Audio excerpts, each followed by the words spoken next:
Give me a second. I'm working on stuff.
Hello, hello.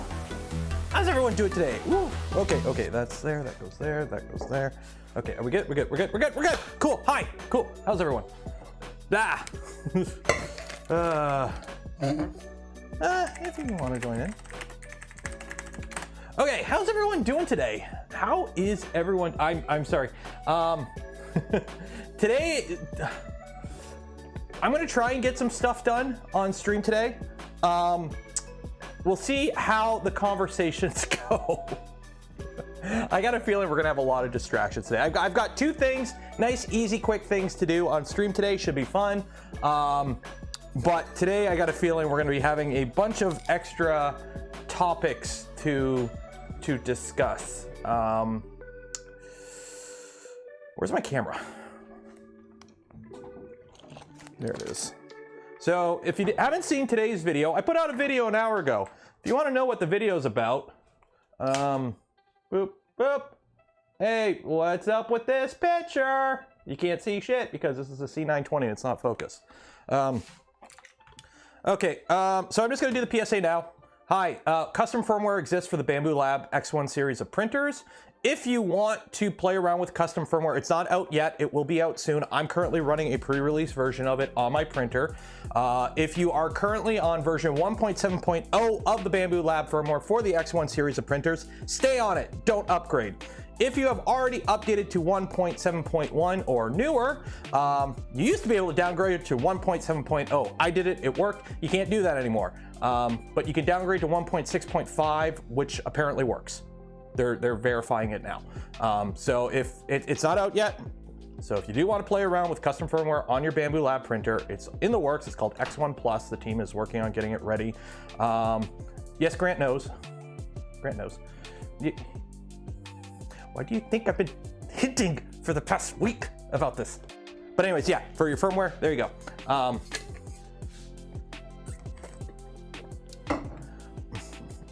Yeah. Me and Grant have both been in the loop. And a few others. But yeah, downgrades. Let me check. I don't know if I could check. I was able to downgrade to 1.7.0, but now you can't anymore. Now the only option they give you is like 1.6.5, I think. That changed very recently, like within a couple days. And yeah, But apparently 1.6.5 is confirmed good. Let me just double check here. 1.6.5.0 is okay. So if you have to downgrade your firmware, 1.6.5.0 is viable. They're double checking 1.6.5.1. This is the fun thing with firmwares and rooting. So yeah, so TLDR, my Bambu Lab X1 is now jailbroken. So if you're into that thing, and no joke, it's easier than modding your 3DS. Has anyone captured? I can't really say. The team isn't public yet. They will be, you know, obviously they'll have stuff when it's ready to release. So I'm not going to speak on their behalf. I'm just going to say the things that I know and am like clear to say, because this is like really new. And there's already been measures put in place to try and prevent this kind of upgrade happening. So they're trying to play it like close to the heart until it's out. But yeah, go watch today's video. It came out an hour ago. It's gonna be really interesting to see if me going live affects the numbers. I'm gonna pull up the numbers at the end of the stream to see if going live on the channel, you put a video out 1 hour after, yeah, affects it. Have you tried the new FL Sun V400? I have not. Yeah, it's like back in the day when everyone was jailbreaking their iPhones, or like Nintendo 3DS modding. And fun fact, you turn off the machine, you take the SD card out, you turn the machine back on, it boots into OEM mode. So for those, Cloud still works for now. I don't like Cloud, so that's me. What do I think of the Mark IV? I think it's a fine printer.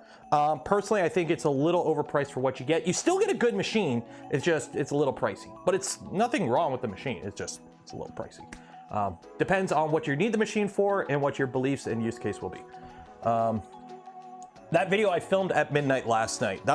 I'm very sorry, the video is jittery AF because I recorded it with my phone, and the front facing camera on my phone when I'm doing like selfie mode doesn't have great image stabilization. So that's why I was like, bleh. But like literally I filmed that video in an hour because it was like, oh shit, we need to get this out. So the X1 is different colored pixels on the screen. Does it still print? Yeah, I mean, here's a whole plate of Galileo 2 parts I printed last night. You can tell I printed it on the Bambu because I forgot that I had filament rollover on. So the parts are half black and half orange, which I guess works because the Trident's black and orange kind of. But yeah, so if you want to verify that it still works, yeah, it still prints. It prints. Literally, I stopped the print, updated to the custom firmware, turned the machine back on, and then I just told it to keep printing the previous file. Like obviously I lost the print failed because I stopped the print, turned the machine off, updated custom firmware, and then I just told it to load up the old G code and keep printing, or restart the print, and it did just fine. So it's actually surprisingly easy to mod that thing. But anyways, what are we doing today? What are we doing today? I broke the V2. I broke a V2. The V2 is broken. We're going to fix the V2. It shouldn't take too long, but one of my wires in the LDO V2 kit broke again. Kind of sucks. So we got to fix a broken wire, and then I'm going to get that machine back online, and then we're going to pull out the Trident, and we're going to put a Galileo 2 on it. Does that sound good? Does that sound good? Anton, 11 euro, cheers, appreciate it. Thanks for the V02 build videos. Do you have any tips for the bed leveling process? Just level it like you would a normal build. Chep has that cool little leveling thing. I don't know where I put it. But basically just move the nozzle, like turn the machine on, home it, and then just, I'd recommend leaving the motors engaged so you don't accidentally have the bed drop on you. But move it to, tell the nozzle to move over each of where the screws are, and then just adjust it till the screws just barely touch the nozzle in each of the 3 locations, and your bed should be level. Umbilical time, eventually, I don't want to rewire the whole printer.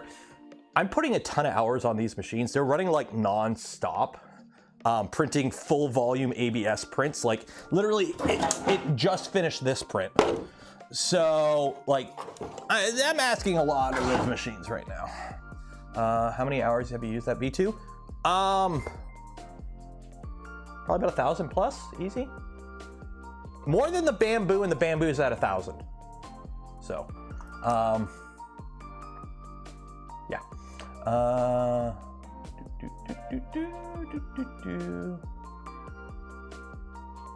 There we go. Okay, anyway, so let me get this off the shelf. So this is kind of annoying because remember how I painted the wood? The feet stick. So if I leave the printer alone for a bit, the feet end up sticking. What size printer do I need for what? For this? This is just a knee pad.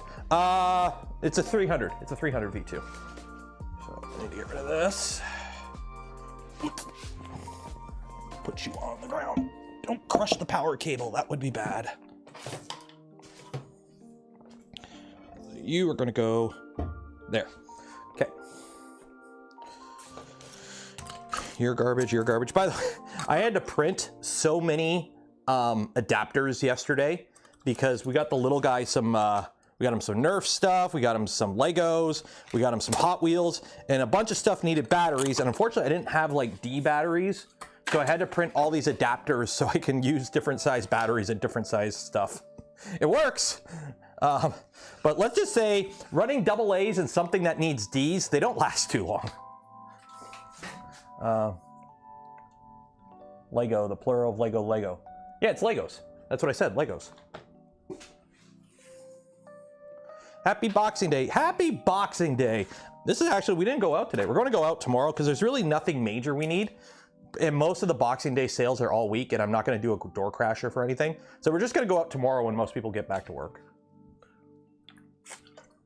1.5 volts, 1.5 volts, exactly. Okay, so I got to get the filament out of this machine first. Where's my snips? Where are my snips? There. I have like misplaced so many snips in the last little while. Boxing Day is, oh, thank God, no more extended family. I made last night for Christmas dinner, for the family Christmas dinner, I made, I fried up chicken. I made some barbecue steak bits, a half a rack of ribs, homemade cornbread, and macaroni and cheese. I literally made like a Texas barbecue style little feast thing. Because you know what? Everyone does turkey. I've had so much turkey. I'm turkeyed out. I don't want turkey.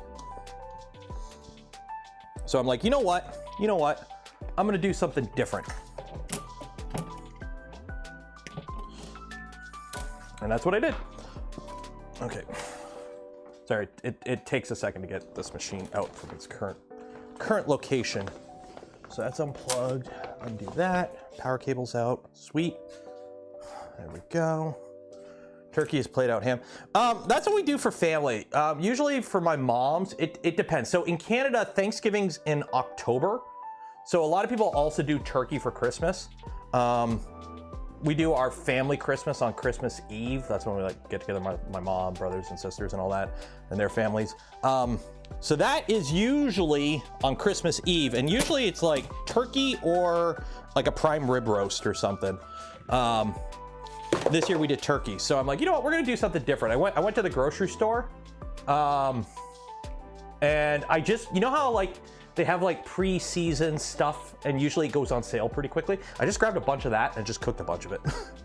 And it turned out really good. So that's what I'm going to be eating for the next couple days. Come on, printer. Okay, so I can't.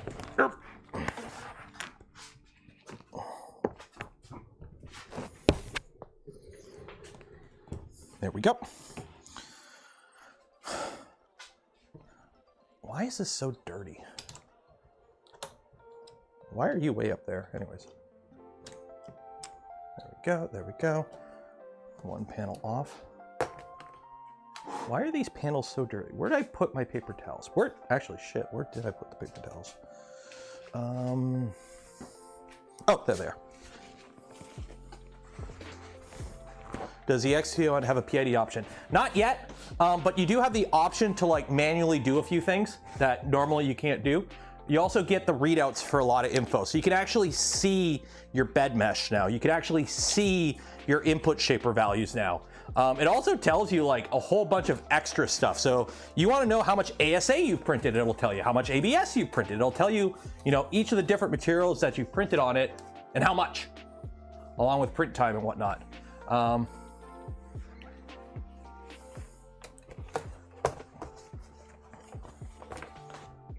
Okay, that's not too bad. This is the bamboo. So this is wiping the panel of this machine, right? It's a little brown. This is wiping the panel of the bamboo, the front door. It's nasty. Okay, so that is that. So which wire is broken? I believe it's the, oh yeah.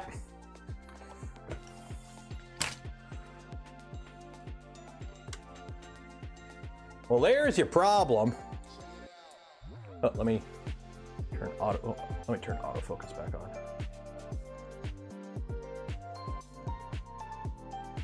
Focus, autofocus, apply. There we go. There we go. So yeah, so there's your problem. So what we're gonna do, I'm pretty sure that's an end stop because it tried homing and it failed to home. So I've already had to replace one of these wires before, which kind of sucks. So let's get this out. That zip tie, that zip tie. It's always these ones that break, and I don't know why. I don't know why it is always the end stops that break. I haven't had a wire break in the tool head. I haven't had none of the tool head wires have broken on this machine. But since I've built this, I've had 3 wires on the end stop. So just going from the XY end stop to the tool head breaks. If it does it one more time, I'm switching this to sensorless. Like, I'm not doing it now because it's already set up and pre-set up and everything, and I'd rather just fix the wire instead of go dig in the config and make sure it's all viable and whatnot. I'd rather just get it up and going again. But let's see, which one are you? Yep. There we go. And that's after I tried the trick too. We used to do this back in the silicone wiring days. What you would do is just slather all your wires in a little bit of grease, and it helps a little bit with the friction. And I did that on this, but it didn't work too good. So I got the tunes going, and we'll get this fixed. We'll get it online. I'll get it back printing again. And then we'll dig out the Trident and we'll start with that guy. So do you guys all have a good Christmas? Everyone enjoy the holidays? Everyone have good holidays? Fun times with the family? Hopefully nobody got stabbed or shanked or anything else that might happen on Christmas if you're having a grand old time. Just tie it in a knot. It's actually really easy. It's a real easy fix. It's just, I gotta pop this out, so. Like, this is actually one of the easier fixes because all you do is just, you crimp, you do one crimp and you do, how do I pop these off? Is it this way? Or it's this way.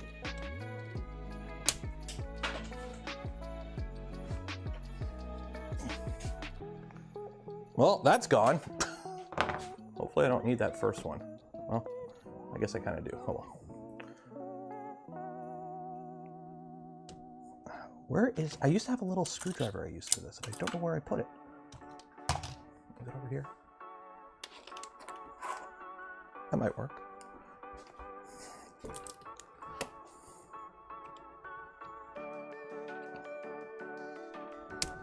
There we go.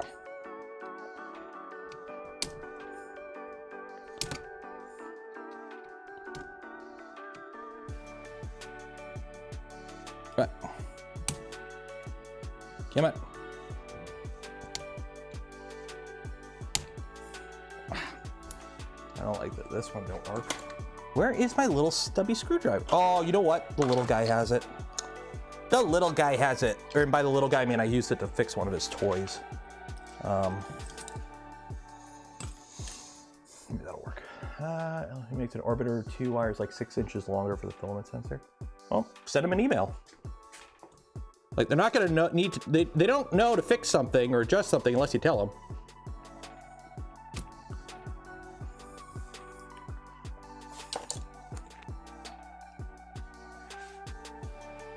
Check the drag shade for any burr. I will.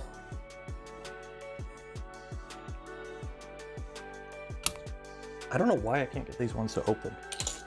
Where is my little flathead? I gotta have a little flathead somewhere for this. How do I not have a flathead?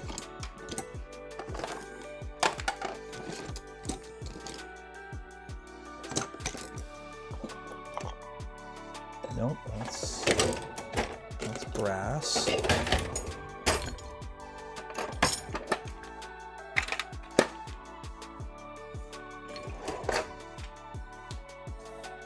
don't know where my little flathead went for this. Oh. Using springs on wire termination? No.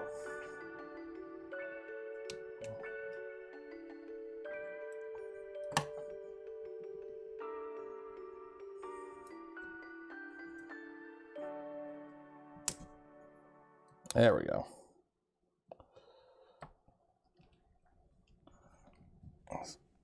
This one just doesn't want to open. There we go, finally. Jeez.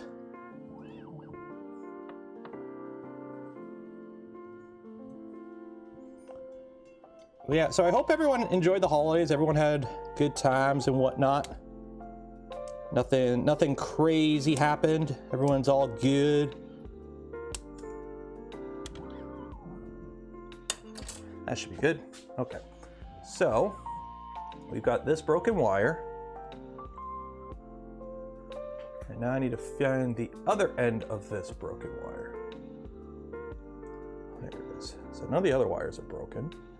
And it broke at a different spot than the other one. So, this wire right here. There we go. So, what I'm going to do is cut it right about there. Yeah. And then pop this guy out. You know what's funny? This is the second X wire. It's always my X end stop that fails on this machine. I don't know what it is with the wiring. Because I had the original wire loom had an issue, so I replaced it. But it failed on the X-axis end stop. So I replaced it. And it worked great for like a year. And then in the past month, I've had both of my X end stop wires fail on me.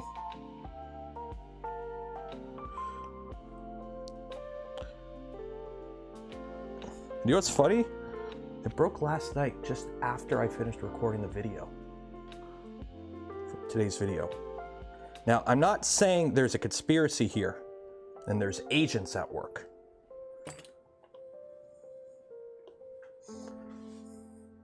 Maybe move to tool head. Well, it doesn't matter. The wire still broke. Like it doesn't matter if the wire is going from here to the end and it broke or from the tool head. This doesn't have CAN bus. This printer doesn't have CAN bus. This printer is before CAN bus. So I've got all the wires here. So we've got this wire here. So cut and strip it.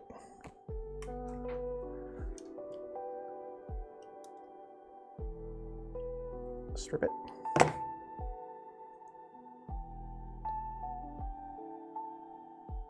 We need a topic for the live stream tomorrow. No live stream tomorrow, because tomorrow we're probably going to go out and about and do family stuff. Thursday, I'm going to try and have a game stream on Thursday. And then Friday is going to be just a print and chill, because Saturday is going to be the big stream. Saturday is the New Year's Eve giveaway and chill live stream. So that's going to be the big one.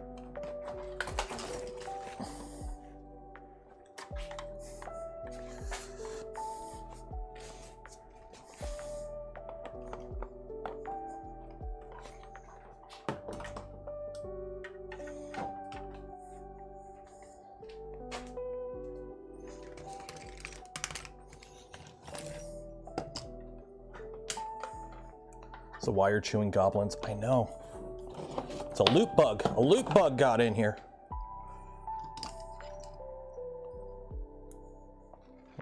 How if I turn it on? There we go.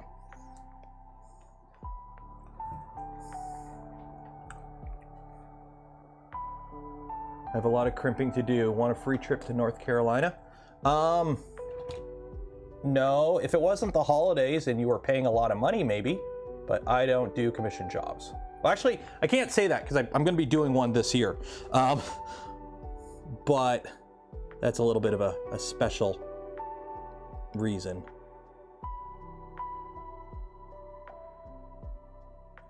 go.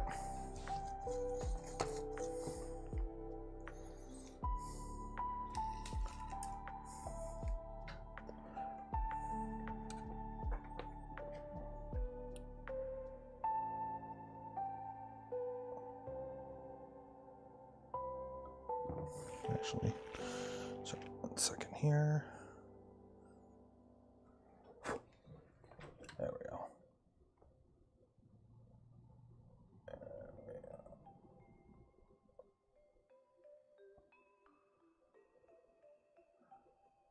There we go. Get that off. There. Soldering iron is a TS100. It's a TS100, and then I have this, which is a 24 volt just power supply. It's like a 360 watt one or something. 360 watt, 24 volt. And then I have a bunch of XT60s because I use this for charging my drones too, and anything else that I need to like run off 24 volts like temporarily.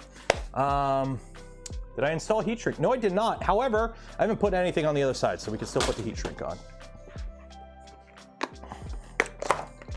Get ourselves a little bit of heat shrinky here.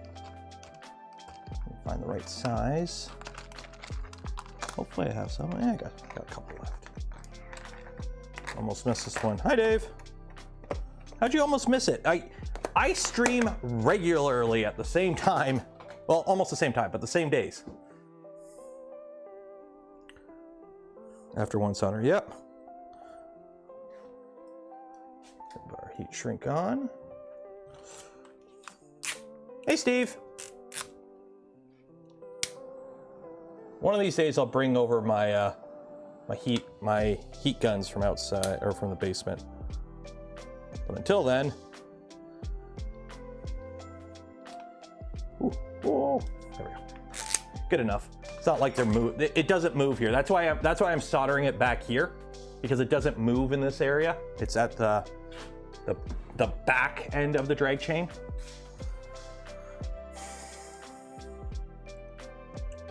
Now I need to feed this through here.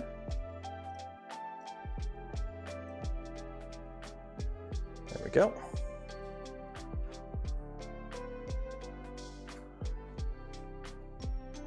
And then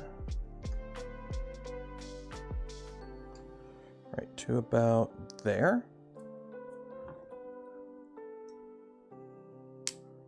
Didn't you have an overhead camera in the basement? Why not move it here? Because I don't have it in the basement anymore.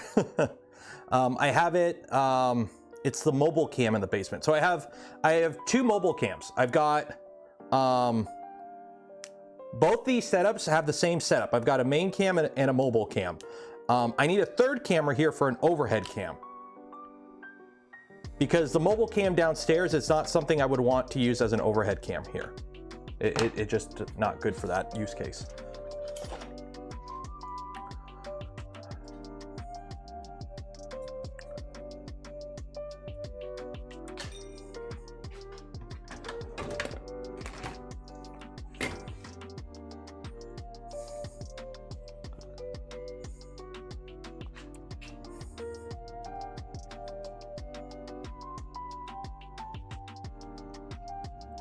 Crimp on it.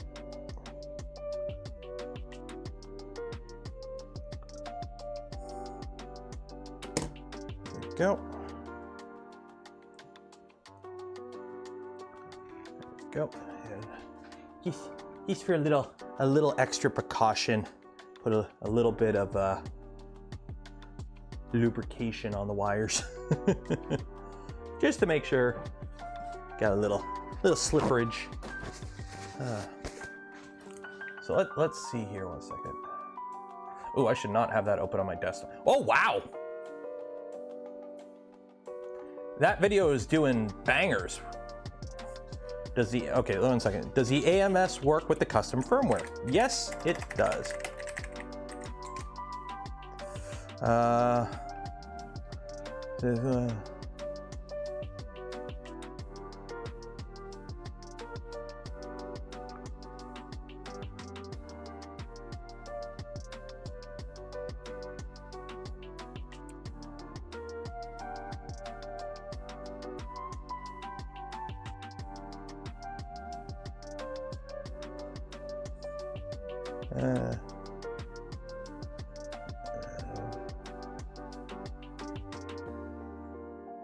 Oh, we got one. We got one. I knew it wouldn't take long to get one of those comments. Everyone has to screw with something already great. Screw up the machine's ability to just send a file and know it's going to work great and no headaches. That's why I like it. Who cares if you could see things? You can't and will not make a difference in operation anyway. You want something to play with? Build a machine. Just like hardware changes. Then they will wonder why they have problems. Spend Christmas with your family. First off, I did spend Christmas with my family. It was great. That's why I filmed the video at 1 a.m. because I had spent the whole day with my family. So for that. And 2, I want a LAN. Not LAN only mode. Again, the Bambu machine has a USB port on it. It runs Clipper. No, sorry, I'm misquote. No, it runs Linux. The reason the X1s cost so much is because they have to run Linux so they can run the AI stuff for the LiDAR. That's not really LiDAR. So anyways, that's why the X1 series costs a bit more, because it also has to ship with the stuff in the screen that allows it to run. It's basically an SoC running Linux. And then the firmware is installed on top of that. I don't know I might be wrong, but anyways, Linux plus USB port. What does that allow you to do, folks? Whatever you want. Whatever you want. They're working on getting it so you can just plug in a USB to Ethernet dongle, and then you'll have Ethernet. Simple as that. Simple as that. I don't know about you, but if I had the ability to just now plug in whatever USB device into my printer, can it play Doom? Probably.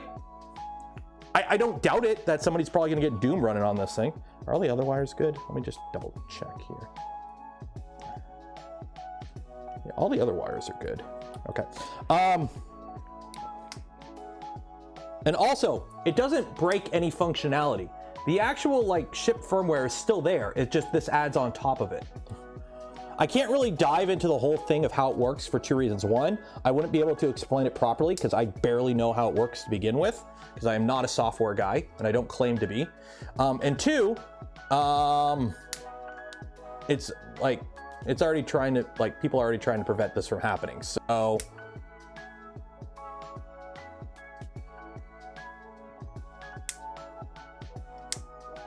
but like one thing I've seen is the LiDAR, which isn't LiDAR, right? Again, the LiDAR isn't LiDAR. It uses a camera and a laser, and the camera looks at the image, like it looks at the bed and it uses the laser and it does math so it can like see the variations and whatnot and adjust based on there. Yeah, do you want to pull that camera feed? Do you want that camera feed while you're printing? Do you want a nozzle cam on your Bambu? Cool, it's there. They have access to it. Like that's the thing this opens. It just gives you the ability to just, hey, I got it now. It's mine. I'm doing what I want. Like that's the kind of thing you get with, who here has modded their Nintendo 3DS to put custom firmware on it? I think we all have. If you have a Nintendo 3DS and you haven't soft modded it now to custom firmware, what are you doing with your life? Like, remember back in the day when everyone soft modded or had to jailbreak their iPhones to put, you know, custom apps on it? I have to steal one of these because I was kind of screwed up. Yeah. Oh, I can't steal those. Those are on the bottom. Shoot. Okay, 1 second here. Yeah, shoot. This is gonna be annoying. It's gonna be annoying. I gotta steal one of these off the bottom.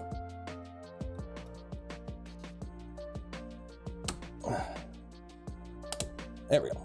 Yeah, come on. Okay, come on. Haha, gotcha.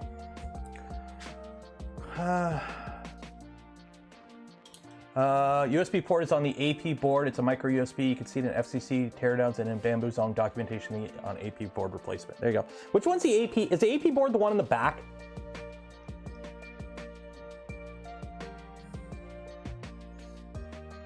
I think the AP board's the one on the back, right?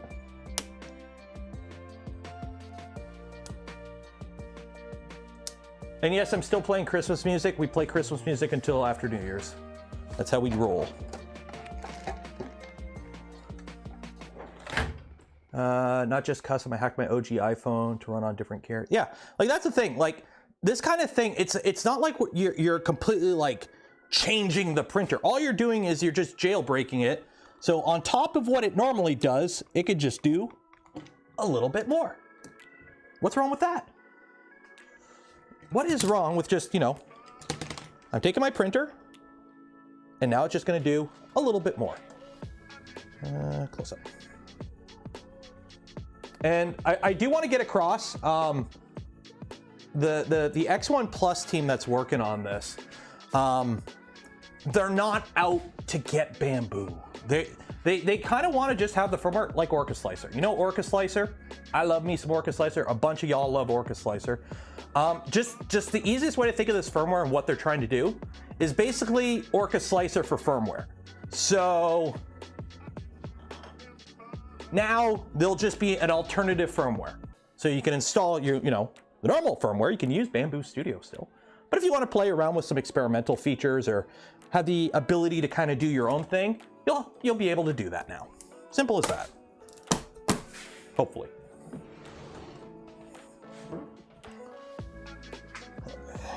I know the camera angle is not great, but what I'm trying to fit here is not easy to do on a... Okay, you get in there. There we go. Okay. I'm assuming now it's not phoning home. I have mine on LAN only mode, but it still works with the cloud. If I were to turn off LAN only mode, it would still function like it did before. Again, think of it like a Nintendo 3DS. It does what it did before. It could just do more right now.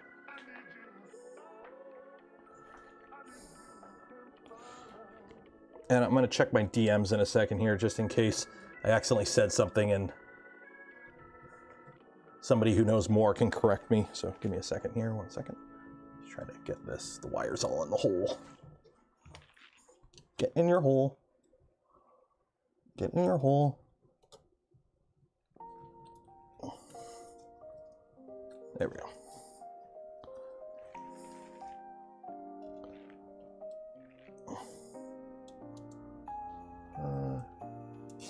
Can Bam... I don't know. I don't know at this time if they could detect it and like lock you out. I don't plan on ever connecting my machine to the cloud again. So for me, it's a no-brainer to do it kind of thing, right? Like I have no plans to connect my printer to the cloud. I don't like clouds. It's just how I like to run my machines. It's up to you. If you travel a lot, or if you're running a print farm of these machines, being able to remotely control your printer and monitor it is nice. And that's a feature I wouldn't want to give up. As of right now, this custom firmware does still allow you to do that. But I can't guarantee that you'll always be able to do that. Because again, screw that up. Old man, yeah, old man yells at clouds.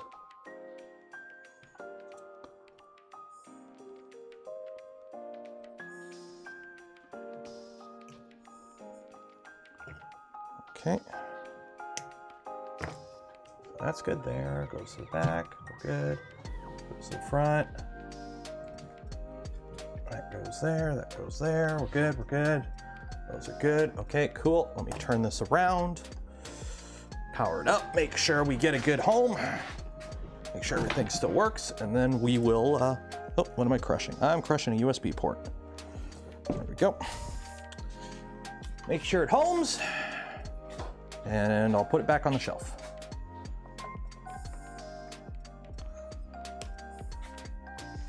Where'd I put the panel? Where'd I put the panel at? Oh, I put it up top. Big brain.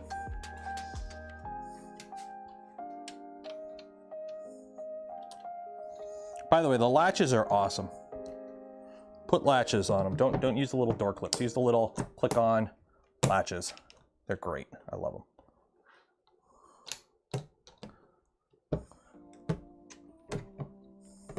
Makes maintenance so much easier. OBS, why are you doing this, OBS? OBS, no, you go there. OBS, you go there. Good. Okay, cool. Okay, let me see. Why would you go with the X1 Plus? Does it offer anything over stock firmware? It jailbreaks your printer, guys.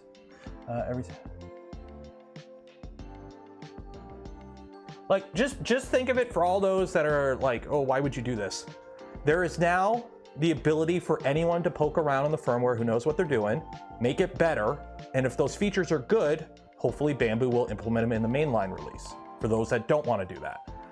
Like, it's like Marlin did not have the ability to do quad gantry leveling until somebody made a printer that needed quad gantry leveling, modified Marlin to work with that, and that ability was eventually rolled into Marlin and other firmwares like RepRap firmware, right? That's the advantage you have of having more than just one group looking at a printer or at the hardware. More eyes on something for, like, especially this, is usually kind of a good thing most of the time. And for all those, you know, that are saying, oh, libel, sue, void warranty, in the US, as far as I'm aware, modifying your firmware usually does not void the warranty because the onus is on the manufacturer to prove that modifying the firmware caused the issue. So if all of a sudden, you know, well, for one, I'm pretty sure my printer is out of warranty anyways, and it was given to me, so I don't even know what the warranty state is for this printer, if I can even make a warranty claim. But if you like modify the firmware on your printer, and then all of a sudden your extruder just snaps in half and breaks, unless they can prove that it was modifying the firmware that caused that issue, they can't really do anything. Like, they still have to guarantee the warranty. But also, Bambu's warranty pretty much doesn't include anything that would be consumable. You just info. Oh, check my Discord. Okay, 1 second here. 1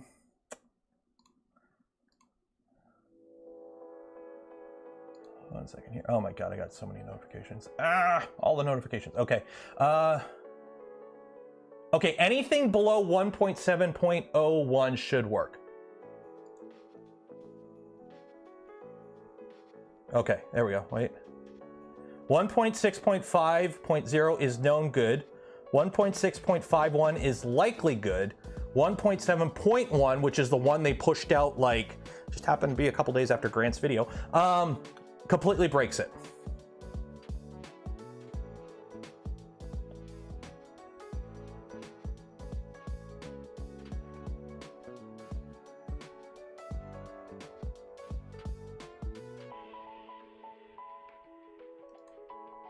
Double T, $20. Cheers, appreciate it. Yeah. So yeah, I'm gonna update that post in a second here. Let me actually, is that all good? That's all good. Okay, 1 second here. Printers, that. Home all.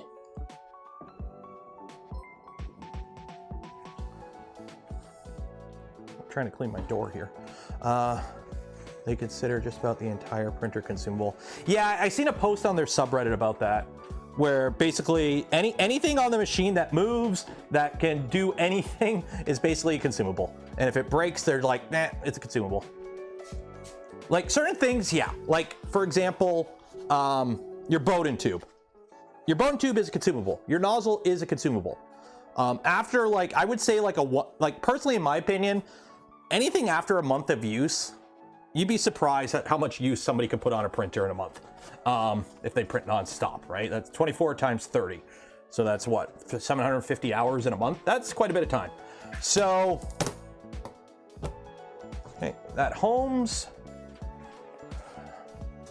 Let's see here. Webcam is not plugged in, so it's not working. Case light. We got the light works. Heat up.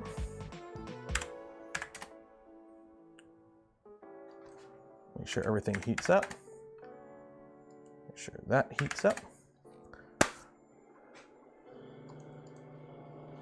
Oop, we got a bad fan.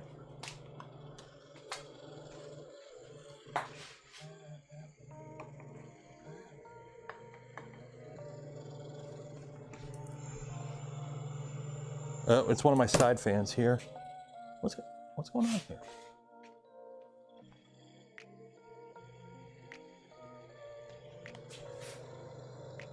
Whatever. One of my side fans is making a rumble. I'm not too concerned. Josh, $20. Cheers, appreciate it. Thank you. Oh, there we go. Yeah, it's wonky. We're good. Did it heat up? Yeah, everything's heating up. We seem to be good. Yeah, something's rubbing the fan. When I power it off, I'll fix it. I'm just heating up right now. I got to pull this filament out. Yeah, there we go. Cool. So we're good. Roll that off.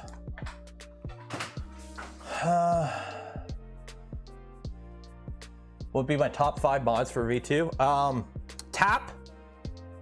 Put a camera in it. After that, whatever you want. Those are like the only 2 things that I deem are like, if I were to build like a brand new V2 from scratch, make sure it has tap and make sure it's got a camera. Those are like the only 2 things I would be like, I need this on my machine. Anything beyond that is just, you know, personal preference, in my opinion. Even the door. I do like that front panel door thing, but for most people, the door that comes with the kits are usually good enough. Not CAN bus. It depends on the kit. CAN bus, I like, but it's still new in my opinion, and I'm waiting on the Nighthawk to come out before I play with it again. But basically, what you save in complexity hardware-wise, less wires, you know, crimping, strimping, all that, and the potential for wires breaking in the drag chain, what you save is you save from that, but you also now have to deal with firmware shenanigans. So you make up for less issues with the hardware with potential more issues with the software. And I'm a hardware guy. So like this was an easy thing for me. The last time I did this, I didn't even take the printer off the shelf. I literally just opened up the side and just kind of reached in there and fixed the wire. So for me, this kind of fix is an easy fix. This is my bread and butter. And now I got to try and pick the printer up without dropping it and put it back on a shelf. Yeah, come on. Yeah. There we go. That's why I wore the tracksuit today. I knew I'd be hitting the gym. Yeah. Yeah. There you go. You go there. You go there. Ow. Don't crush my finger. Ow.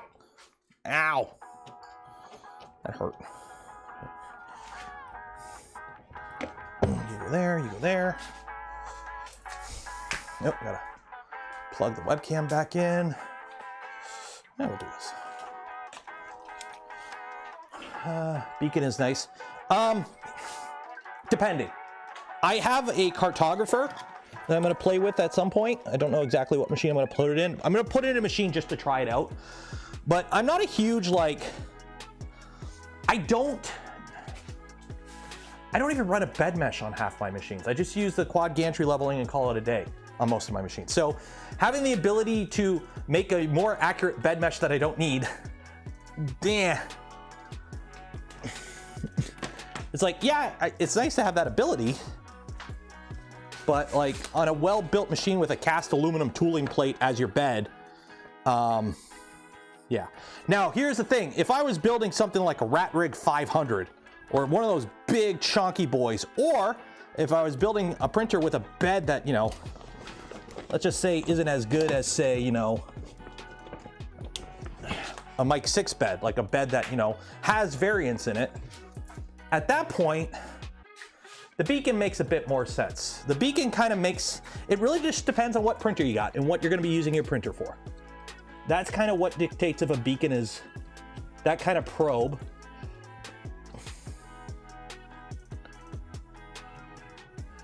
Like, I'm honestly going to stop. I should probably stop even calling it a beacon probe, because now there's multiple different types. It's an eddy current probe. Beacon is one of the eddy current probes, but there's multiple different types of eddy current probes now. It's now a thing, like inductive probes. Are you possibly going to be taking a look at their CNC? If somebody from Rat Rig or one of the resellers wants to send me a kit, I'll take a look at it. But as of right now, like purchasing one and then building it is not on the docket. In terms of budget for that kind of thing, we have no budget. Are we online? We are online. I got no webcam. Help if I open the shutter. Hey, we got a webcam. Sweet. Let me wipe down that top panel so I could see the webcam, because I can't see the webcam. Is the noise canceling on the custom firmware working? No, but yes. I am running the custom firmware that is based on, I think it's v1.5 release of the Bambu firmware. So I don't have the noise canceling. They're working, the release version will be based on 1.7. That version has it. And I think there's already people running it internally. It's just not ready for public release yet. So I don't, but the release one will. Same with the camera. They put an update out with like the slicers, because you have to pull the camera feed through a slicer. And if you're running too old of a version of the firmware, the slicers can't read the webcam. So I don't have webcam, unfortunately, on my Bambu X1, but the release version will have it. So that's, you know, the trade-off for being an early adopter and tester. Okay, we are online. Let's heat the bed up. Let's turn the light on. Let that heat up, and then I got to do a big old print. Cool. Do we know how the noise canceling works? Somebody should be able to figure it out. Right now, the team's mostly concerned with just making sure what they're doing works, is viable, and the door is open. Once the door is open, then they'll start working on getting more stuff in there. Because right now, their big thing is just trying to get this out, the word out that this exists. You're gonna be able to jailbreak your Bambu printer, and this is how you do it, because recent updates have broken that ability. The 1.7.1 update basically breaks the ability to install this custom firmware. So you need to be on an earlier version, and because of the holidays, a bunch of people are getting these machines and plugging them in for the first time probably, and recent actions to prevent this from being viable.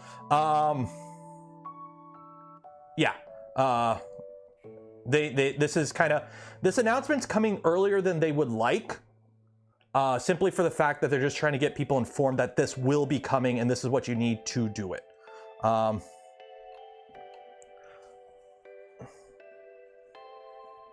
Okay.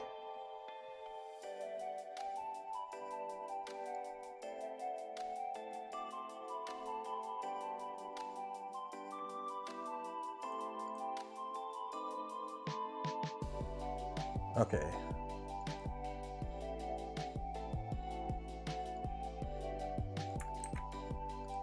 All right, let me just update my my post. I gotta update the pin post underneath to about this. Wow, that video almost has 6,000 views already. Holy shit! I've never had a video do that good, that quickly.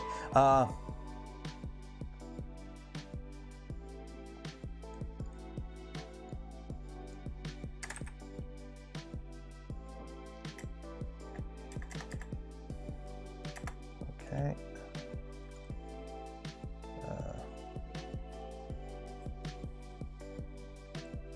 Comments. The amount of people asking for a link to the firmware. I specifically say it's in edit. Okay.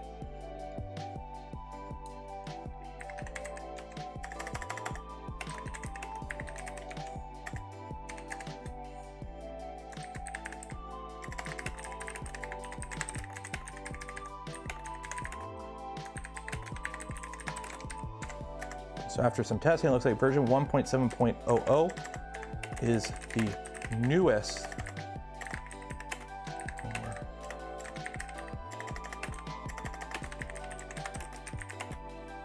Works along with previous.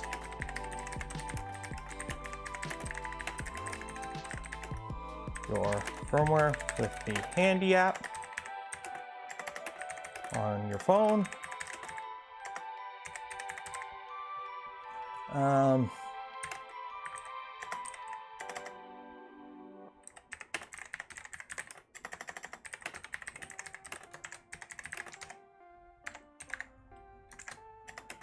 Pretty good.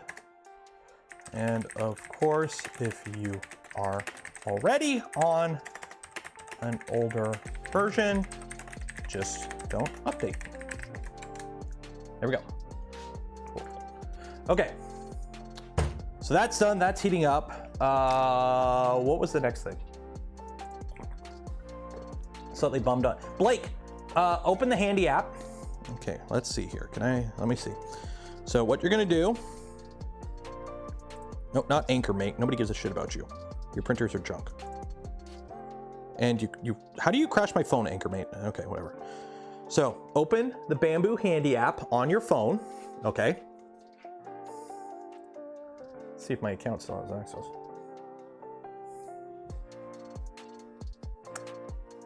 Loading.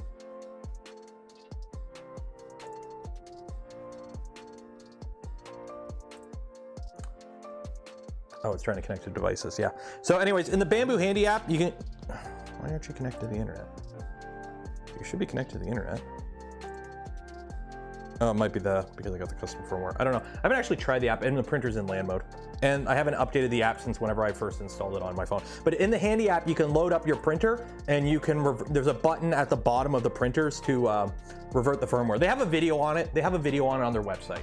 So just look it up. But if you're on 1.7.1, you can revert. You used to be able to revert to 1.7.0. That's what I did like 4 days ago, and it worked. Now you can't. Now you can revert to 1.6.5, I think, is what it is. How long before the Handy app? I don't know. I don't know. That's the thing. Their most recent update that they pushed out, that, by the way, I wasn't lying. It did have bugs. I was having issues with the printer. So when I said don't upgrade because it's buggy, that was true. But also it prevents you from installing custom firmware, which is fun. Hi, Joe. How you doing, buddy? Oh, hey, Joe's here. He gets to watch me work on Big Papa Joey P. What am I going to do with this Mark III? Mark III? Mark III. I don't know. I'll throw it on the floor over here.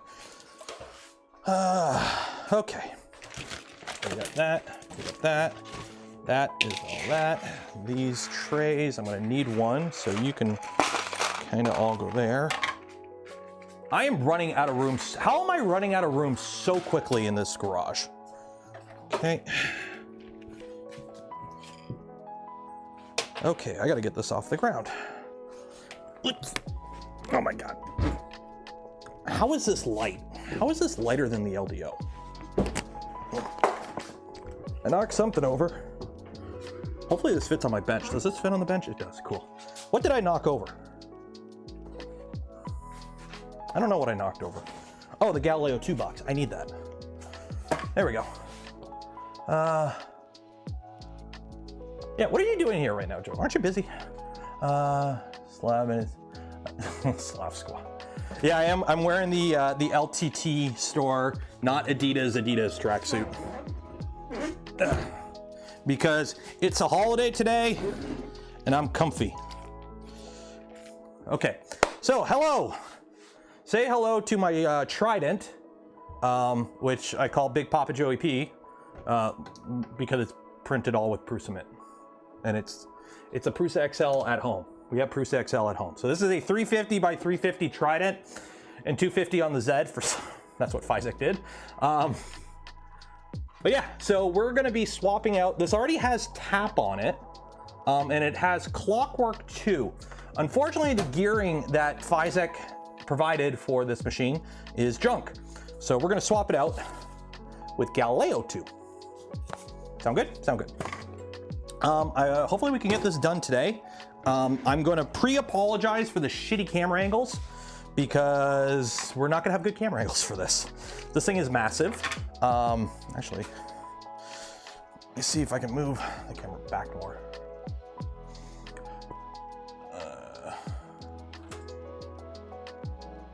Whatever. We'll make do. We'll make do. So I'm gonna have to take some of these panels off. Unfortunately, this machine doesn't actually have the quick, easy removal one. So we're gonna have to do this a little Neanderthal-y. What gearing? The actual gears are all stripped. Like the extruder gear, the set screw is like ripped out. So when I home it, or when I tell the extruder to move, I don't move. Should start selling your extruders. Can you have a load cell leveling? Hey, the only issue with the neck extruder is the filament path isn't centered. So on like a lot of printers, the way the tool is designed, the filament comes down the middle. And on a neck extruder, it's off to the side. So you would have to either you might be able to shift your bed. On most printers, most of the ones you should be able to shift. You won't be able to do it on a Trident. But on like a V2, you should be able to shift the bed. So your bed would just be offset to make so you would center the extruder, and then because the filament comes out here instead of in the center on the next extruder, yeah, you would be able to make it work. But yes, I love the next extruder. Make that thing a standalone thing. Also, so people could just buy it and throw it on a Mark III, because it actually works pretty good standalone. Okay.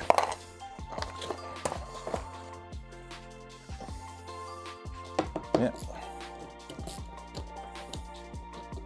Did I put what? I don't even know what panels I put in this.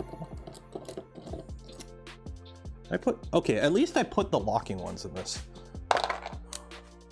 Wonder if load cell could be used standalone. You probably could. The only thing with Clipper, you wouldn't get the live readout. So on Marlin, because it's a real-time firmware, you get this really nice readout on the Prusas that tell you the current value, like the current readings that you're getting on the load cell. With Clipper, because it's batch commands, you would basically just be a fancy end stop. Like you would be able to probe using it, but during printing, I don't think you would get like live feedback from it. Oh. Also, I don't know what's up with this printer. This has been sitting on the ground, and I've got my little space heater down here, and it's been kind of next to it. The foam that Physik shipped with it to seal it, it's like the glue is melting. It's all sticky. My printer, it's got it on my hand. Yeah, it's sticky.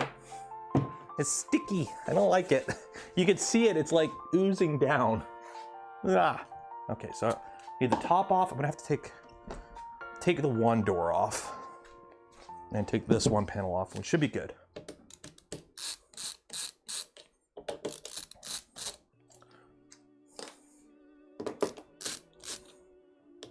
And then what's gonna happen is this is probably gonna go back on the bench and take over for the VZBot, so we can get the VZBot enclosed and get that up and running. Hey Pedro. Because the VZBot really needs an enclosure for it to be viable in my fleet right now of printers. Look at it. It's sticky. Yeah, I don't like it. I don't like it. Is it sponsored by LTT? No. These were on sale. I bought it on like the Black Friday sale. I'm like, I recently like cleared out my wardrobe. So I've been like rebuilding my wardrobe, and I'm like, you know what? I'm just gonna be a shill, and instead of giving money to like the Gap or Aeropostale or any of those other shitty companies, I'll just buy merch from YouTubers and whatnot. So pretty much a good chunk of my wardrobe is just YouTuber merch right now. I mean, well, and Twitch, I'm already paying money with a Wubby hat. But apparently I've been seeing that LTT does have an affiliate program now. I've seen a few YouTubers, you know, hey, I've got LTT store affiliate links in the description. So I don't know if I can get on that, I will. I mean, like everything that I've bought from the store, I like. Other than the shitty shipping prices for Canada. I have such serious issues. They've gotten a bit better. They've gotten a bit better. After their little drama incident there earlier this year, they've kind of cleaned up a bit. They are a content farm. They have over 100 employees. They have to make constant content to keep that viable. Either you do content farm, where you just put out a ton of content to make the employees you have viable, or you do the Mr. Beast route, where everything is an absolute massive big ticket thing and everything has to succeed every time. Like, you know, as far as YouTube channels go, they're not that bad, let's be honest. Okay, so now we gotta take apart the extruder.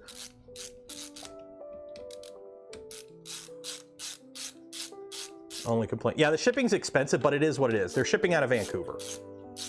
Like they're not a drop shipper, right? Like if you buy one of my shirts or merch off my merch store, that ships from Stream Elements, wherever they are, which probably China.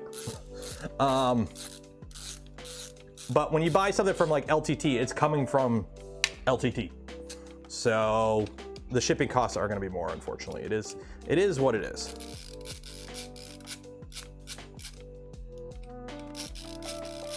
I don't have a billion employees. I don't have an employee.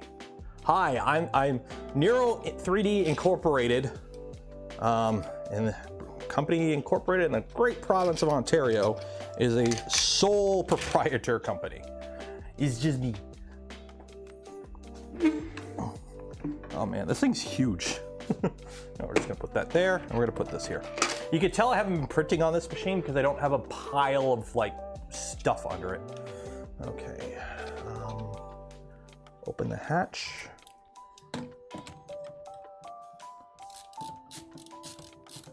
Koto's a part-time employee. He's family. It doesn't count when they're family. You don't have to pay taxes when they're family, or the laws are different when they're family. Okay. So unplug. Okay. Ooh. Okay. I'm gonna have to label these. Marker. Where's my white marker? Ah. Okay. Hopefully I don't knock the Tico over doing this.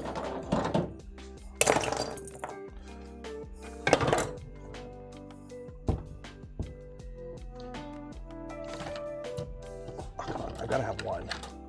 Oh, that's black. Where's my white marker at? It's gotta be in here somewhere. Dang it, I don't have any more paint markers. Shoot. Ooh. I've got gum though. Heck yeah. Who wants some Trident layers from September of 2022? At least that's when they expired. Oh, do I have my white paint marker? No. Oh, this is gonna suck. I've got to unplug stuff, and I don't want to accidentally unplug it and not plug into the right spot. Yeah, I've got a blue marker. Whatever. Make it work. Okay.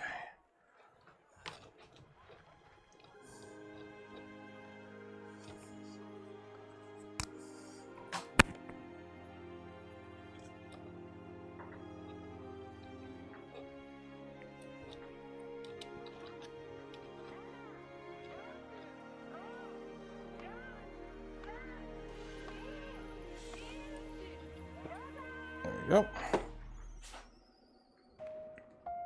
Did you ever get the big tree tech stuff in? No, I didn't, unfortunately. I do have a Kraken on the way, and they are sending a CAN bus tool head, so I'm just gonna put the Kraken in something. We'll just put the Kraken in Tallboy, and I'll just have to put X and Y. I'll just add X and Y end stop. So Tallboy's gonna get a Kraken. No, it's not gonna run at 48 volts. I'm not gonna bother putting 48 volts in there. But it will have a Kraken and it will be a CAN bus. I'll just have to put a physical end stops for the X and Y because Kraken can't do sensorless, unfortunately. At least I don't think it can do sensorless. So, what holiday today? Yeah, what holiday is today? That's the super secret skill testing question is. Okay, so class, remember 0 is the heater. I don't even know what hotend I have in this printer. What hotend do I have in this printer? Oh, it's an XG hotend. Oh, okay.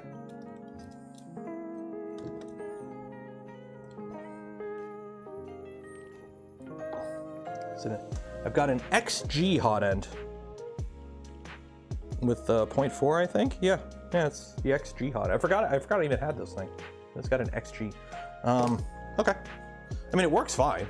Got no issues with it. It's been working fine. Okay. Disconnect that.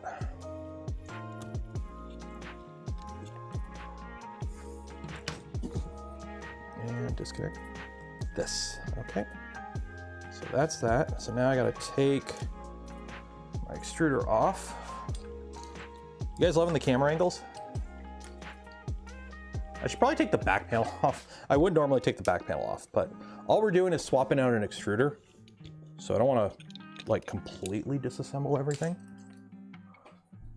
At one point you can't go back. I know, I put a note, basically any previous version.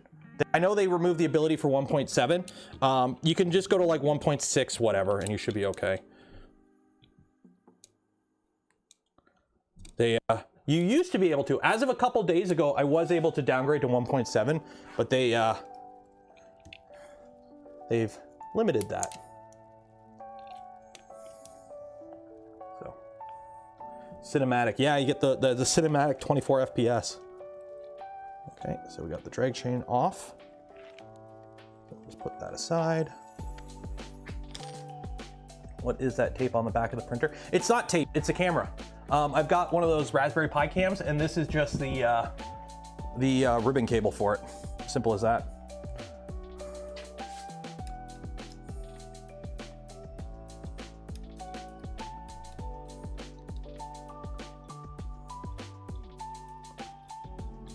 There we go. Okay, so this right here is the Clockwork 2 extruder. It's actually a really nice extruder.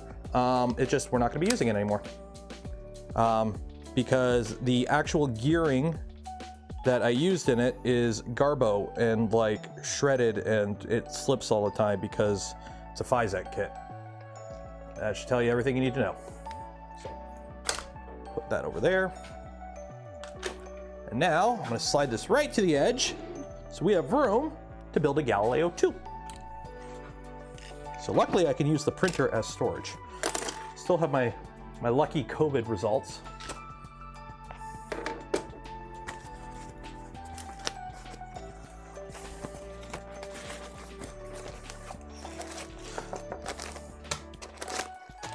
There we go. So I've already built one of these on stream before. So we're just kind of do a just get it done kind of build. Let me actually pull up the manual. Okay, so you're at temperature. Let's get you printing. Okay, Galileo 2. What I'm gonna do is you're gonna go right here. There you go. You can see my mess and you can see me build. This'll work. This'll work.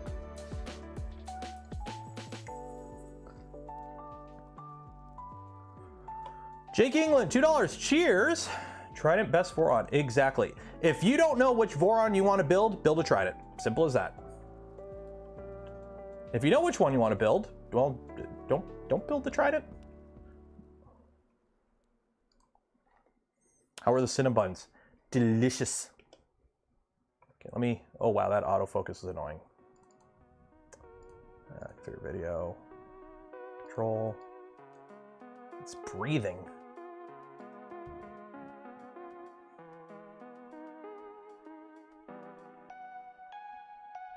There we go, that works.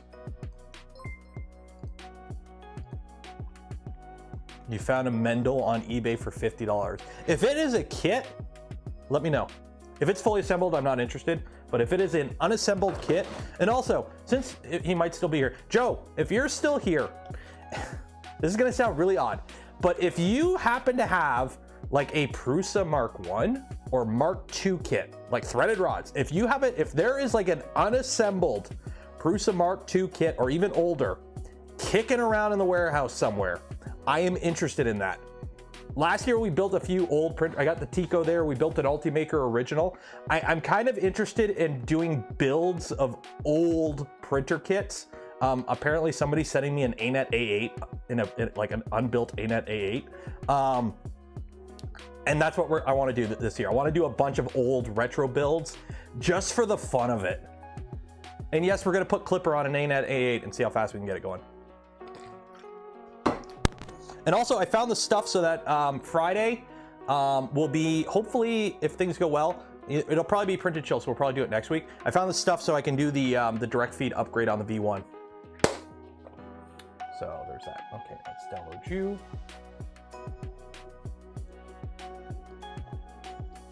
Okay.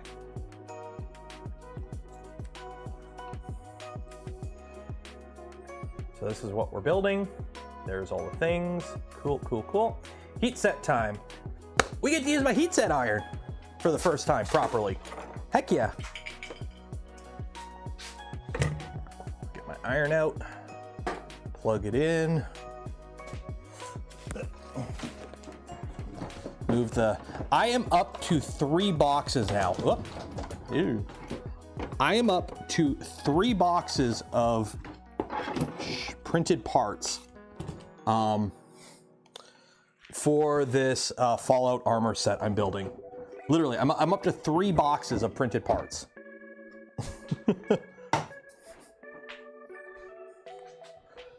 Where's my switch? Turn it on.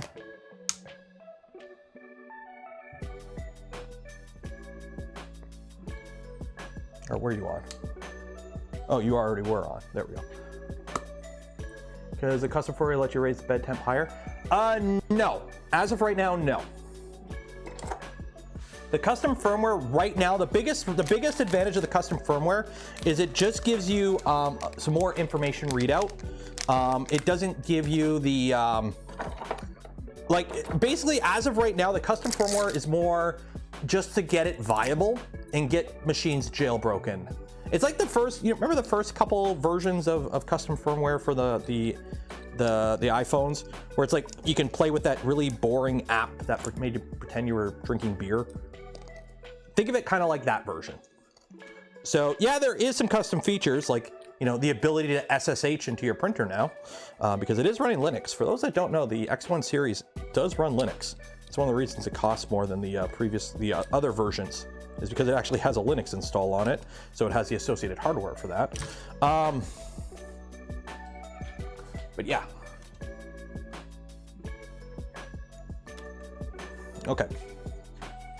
So you could totally tell that I printed these on the Bambu because I forgot to turn off filament rollover, and I thought I had enough black filament in there. So all my parts are black with half orange. C'est la vie. Heat sets. Heat sets.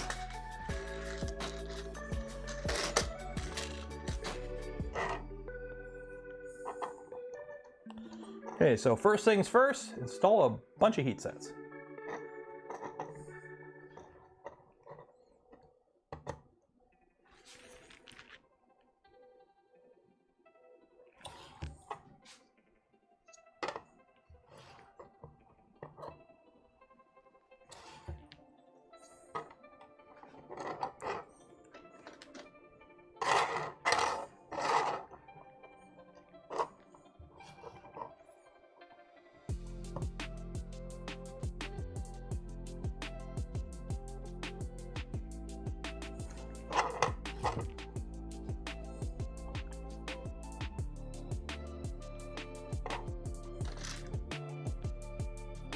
What printer are we working on? The Trident. We're installing a Galileo 2 in it, so I can get it online,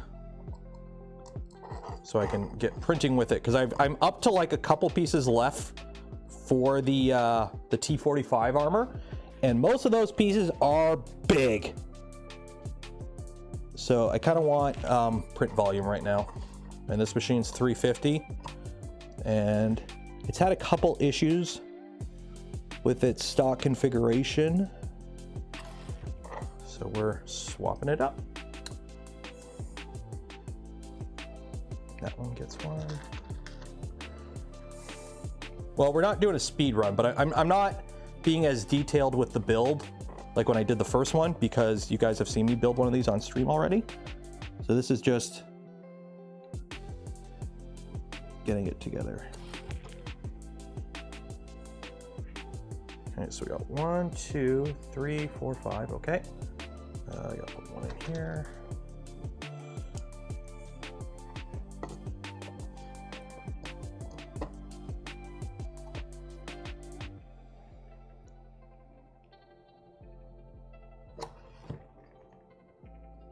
I will say, this is nice to have. I've never bothered with a heat set press until I built this one. And it's kind of nice to have one. And also, if you want one of your own, I believe we have one, a kit for one in the New Year's Eve giveaway stream. We'll be doing a kit.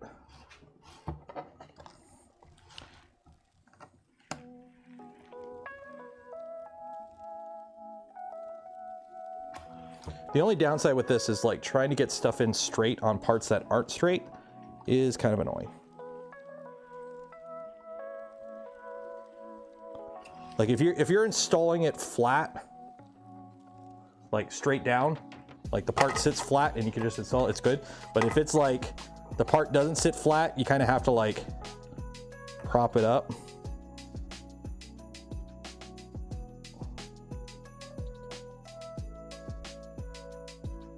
And it's a bit annoying. There we go. Fix that quickly. Use the key. Yeah, this is a key back. This one uses. This is the stealth press, I think it's called. Designed for its on printables, I think. And KB3D. A few people make kits to them too. I can't remember who sent me this kit. One of the vendors sent me this kit. I did it on a stream, so there's links in that stream. Go find it if you're interested. I like it. I think it's good. If this is something you may be interested in, check it out. Now we've done all those, so we got one over there. Gotta put a heat set on this little guy, which is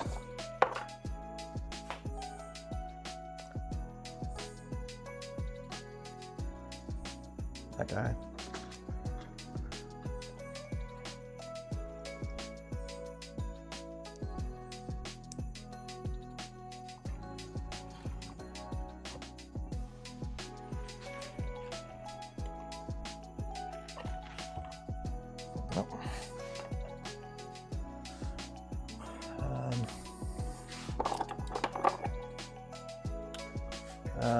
Yeah, the vector one is nice. This one is nice. The advantage of building this one is if you already have done Voron stuff. So if you've built a bunch of Vorons over the years, you probably have pretty much everything you would need to build one of these on hand already. So that's the reason I built this one. I was gonna probably build this one before I got the kit sent to me, just from stuff I had on hand. Because I have an extra key back, I've got extra rails, and the rest of it's just 3D printed and then screws and heat sets and whatnot and stuff you already find in the Voron parts kit. So stuff I have on hand. So I was like, you know what, I'll just build one. I did buy a new iron for it. So that way I had a dedicated iron for this specific machine, because normally I have a heat set iron, but this one is like, this iron is only in here. It's got its power switch on it, so I could turn it off and turn it on. So that's nice. Okay, and put a heat set in that part, which goes in there. Like, let's be honest, these are pretty shit simple. Like, all it is it goes up and then there's something to pull, or it goes down in a straight line, and then you have something to pull it back up.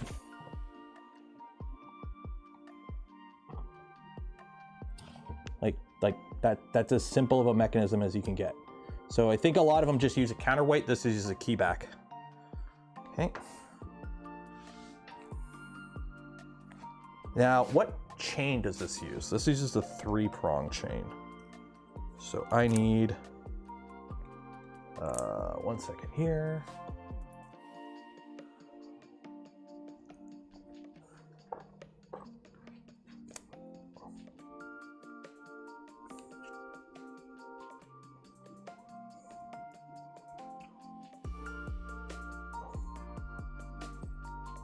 There's a few different variants of this part. I don't know which one I need. I think I need that one. Yeah, what's the, I don't, oh, that, yeah, this one.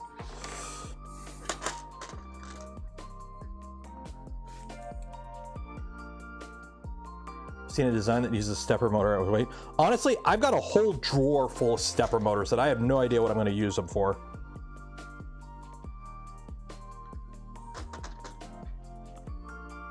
I think at one point, like, Jason just sent me a box of stepper motors one day. I'm like, I'll use them for something.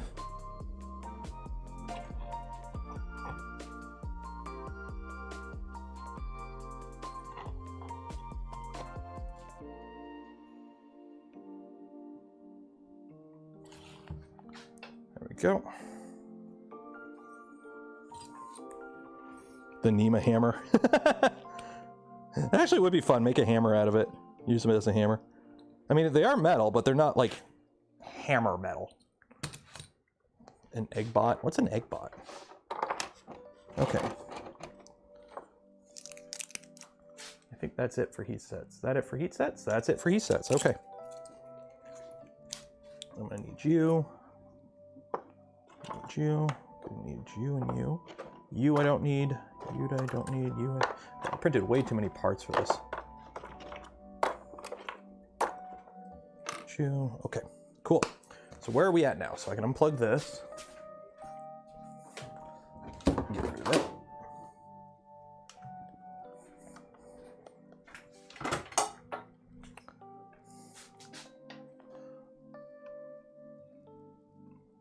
Build something edgy. He's still a little young for like electronics projects. I will be building an ERKFA. The ERKFA, somebody reached out to me from the ERKFA team. They are going to be sending me a kit, I believe. So yes, I should be building one. That is something that's on the list of content for the upcoming little bit.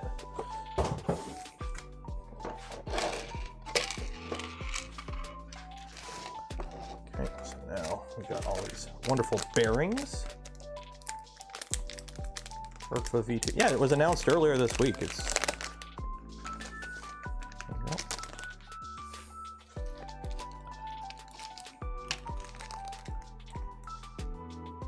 a bit confused with the G2 build it as there's no way to check filament path. You need to believe that everything is fine. Otherwise, I liked it. I haven't checked a filament path in a extruder hot end assembly in a while. Like, yeah, you can kind of like look through some of the parts to make sure it feeds right. But if your printer is pretty good, it should be okay. You very rarely, I find, especially with modern printers, how small that bridge is. Most of them handle it okay. Okay, so heat sets in the bag. I'm gonna have to buy more heat sets at some point. I'm starting to run low. Okay, let's get building. First step, I gotta put a pin in it. So let's get our body here. 5x16 pin, okay.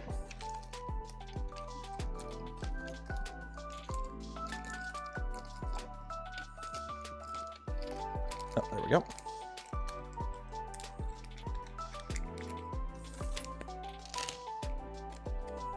I'm not using the little clicky thing because this is Bowden, so I just shove the filament. I find having the actual connector there isn't really needed for reverse Bowden. Okay, so let's see how the tolerance are on the Bambu. Hopefully not too bad. That is tight.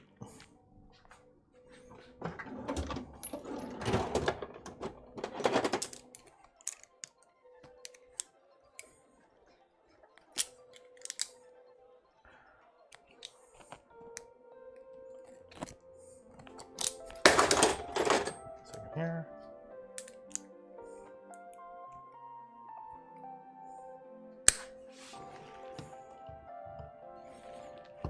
There we go. Shop LTT store. There we go, that's in. Why do I got a USB cable here? Okay, pin in. We put one of these, which bearing is that? That is a MR111, which is one of these. It is very important for the ERKFA V2. I won't be putting an ERKFA V2 on this one, so. If I was gonna, the ERKFA V2, if anything, is gonna go on the LDO or the VZBot, one or the other.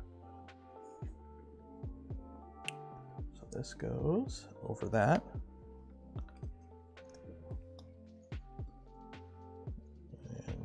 You gotta make sure it still does a spin. So again, and for the Galileo 2, it's kind of like the extruder, where you actually have a smooth idler gear. We're kind of, it's funny, we're moving back towards having smooth idlers again. After having dual feed for so long, we have to go back.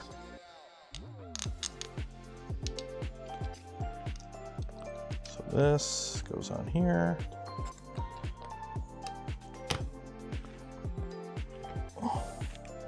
Shop LTT store. Yep.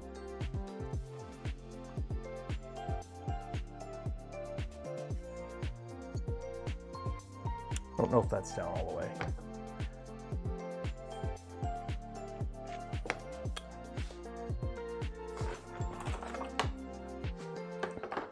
have my little, yeah, I'll do that.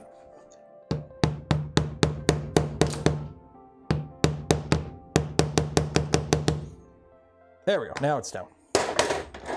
Easy peasy. A little bit of percussive maintenance and still smooth. M38. LTT store hammer. I would love if they, because they're making metal, I think they're making a metal, if they made one with like the rejects that is just a hammer. Just put a stick on it so you got an LTT hammer that's just the screwdriver. That would be funny. Just roll with the memes.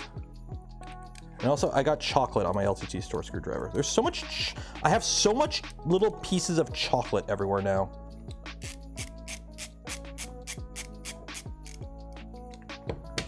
Okay, so whether or not using a tool head board with the G2, you need to put a screw in the front mount to secure the idler bearing properly. Okay, so that's good. And then we got an MR115 in the front here. We're testing. Oh. Well, there goes that fun idea. Okay, that fit really good. Okay, we're not putting the ECAS at the top. Skipping that. Okay. So now we got to put this together. So we got some more MR115s. We need 3 of them. Get our gears out. Are not metal gears.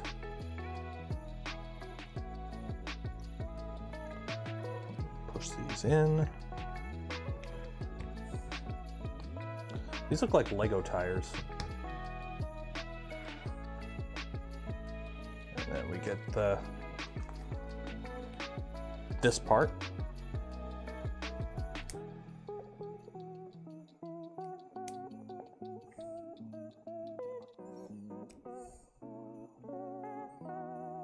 Go. Then this goes in the body. Order a second. I've got the full-size one and I've got the stubby. I won't be buying any more unless something really special comes out because they are pricey. They are nice. Don't get me wrong. Like, they are actually nice screwdrivers, especially for like these kind of projects where they're not the craziest heavy-duty screwdriver, but they're good for like light ratcheting action. Okay, so this is fun. You know what, really, the gearbox is made with MGF nylon subject to printed part tolerance. Okay, unfortunately, this means that some gearboxes will be tighter than others. To ensure a smooth running process, rerun the gears using a drill. Start by swapping the center carrier with a strip of sandpaper to protect it. Then loosely chuck it in your drill. Spin the carrier back and forth at high speed in short bursts while you hold the bearings in place. Do this for about 30 seconds and then blow it out. Okay, so right now, you can probably hear that, right? So what you do, take a drill. No. I'm gonna be a good boy. Put the bit back. Yes, be a good boy. Okay. So it says, I'm just gonna wrap it in some tape. The injection molded gear, if you have the, no, mine are MJF. Mine are MJF. This is an LDO kit. I put it back. I did. New year, new me. I'm actually taking care of my stuff right now, at least.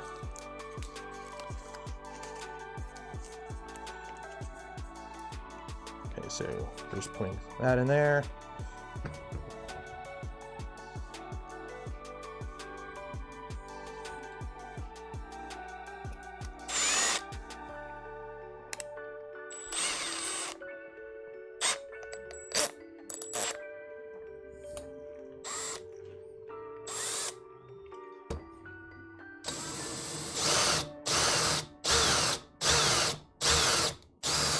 Don't like push it against your hand like this to do it, because you'll cup it and you might end up wearing stuff that you really shouldn't because you've deformed it. So I'm just pushing it flat against the desk, and then I'm just holding it by the flanges so it doesn't spin on me.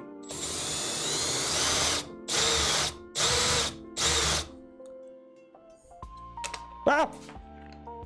Didn't expect it to fly out like that. I got a bit of dust.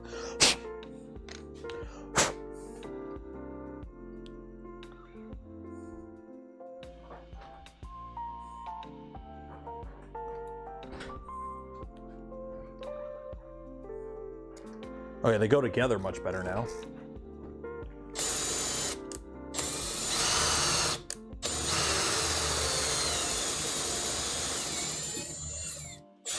There we go. Okay.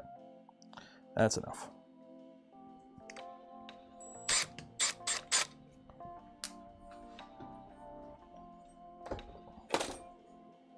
Are they warm now? Ever so slightly. You don't want to heat them up too much because, again, they are plastic. It is MJF, which is pretty robust, but it still is a plastic. So just kind of...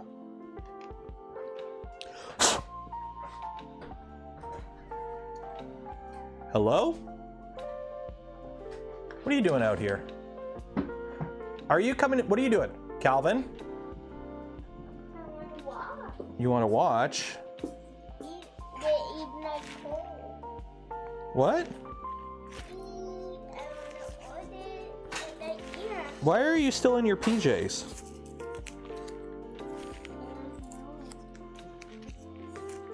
You don't know?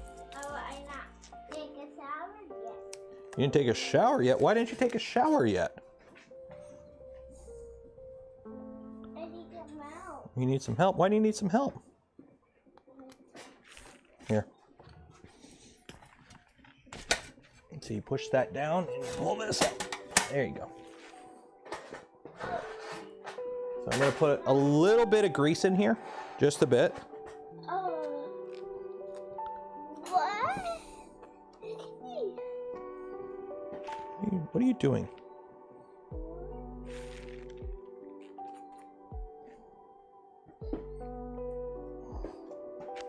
So I just put a little bit of grease. Are you hiding? Oh, I gotta stop dropping these. I can't over here. What? I can't over here. You can see over there? There you go. What are you doing?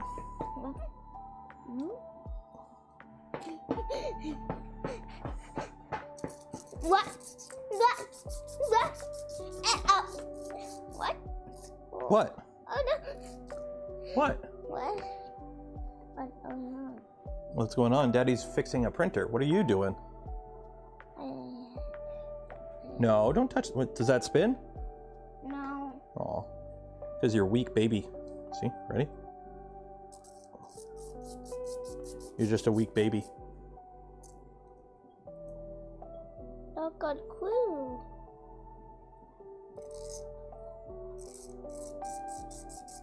My turn. Don't drop it. There you go. Okay, here. It's gonna fall. Oh, you're pulling it apart. There we go. Ear. That is the ear. Actually, that's not sitting right. Why aren't you sitting right? 1 second. Okay, anyway, you got to go inside because Daddy's got to work on this, and this is not kind of lining up right. Why aren't you lining up right? See, I want one of my marshmallows. You want marshmallows? Let me Here. Here. You want the marshmallows? I gotta. Yeah, I gotta find them. Oh, here you go. Here you go. Marshmallows. I'm gonna take one to Mama. Okay, go take it to Mama. No, go take the whole bag. Here you go. There we go. Oh no, don't step on the Prusa. Okay.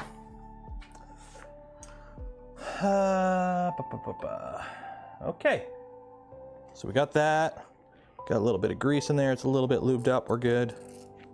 A little bit. One more little dollop in there won't hurt.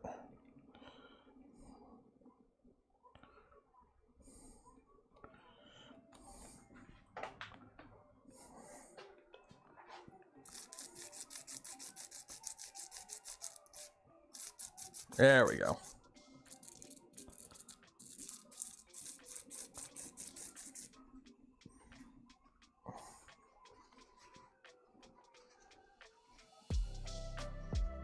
There we go. Okay. So we've done that. Now we're putting that together. Okay, so we get this outer part, MR148 bearing.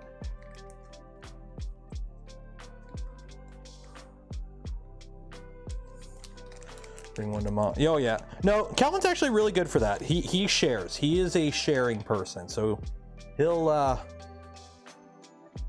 wait. Help if I had the right part. There we go. He'll share. He's a sharer.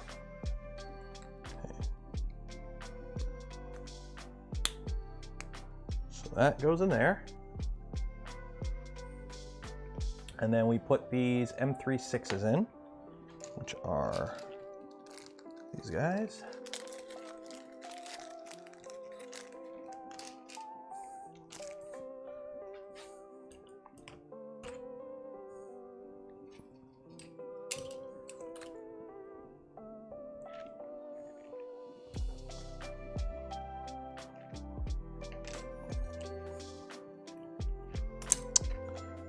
Of course, it's the size I don't have.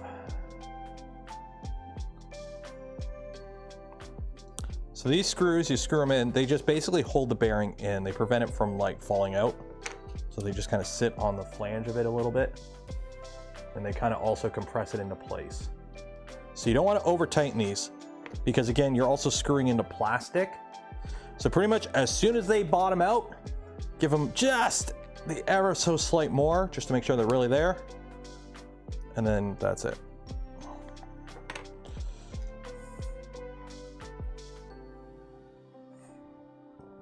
There we go. How is that? Oh, that's going good. That's printing away. Yeah, you tighten it till it goes crack and then you back it off a quarter turn. There you go. So that is that. And then we take our whole assembly. We got this little shim piece here. So we take, grab it here. Got our little 3D printed shim, because I don't think this actually comes with one. So you got to use the printed one. So we got the printed shim. Yeah, you got to use the printed shim. Okay, so you put the printed shim on your rod. Hopefully it fits.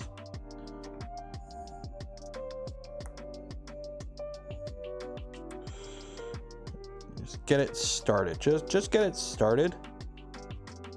Because once you slide this in, it'll evenly push it. Okay, there we go.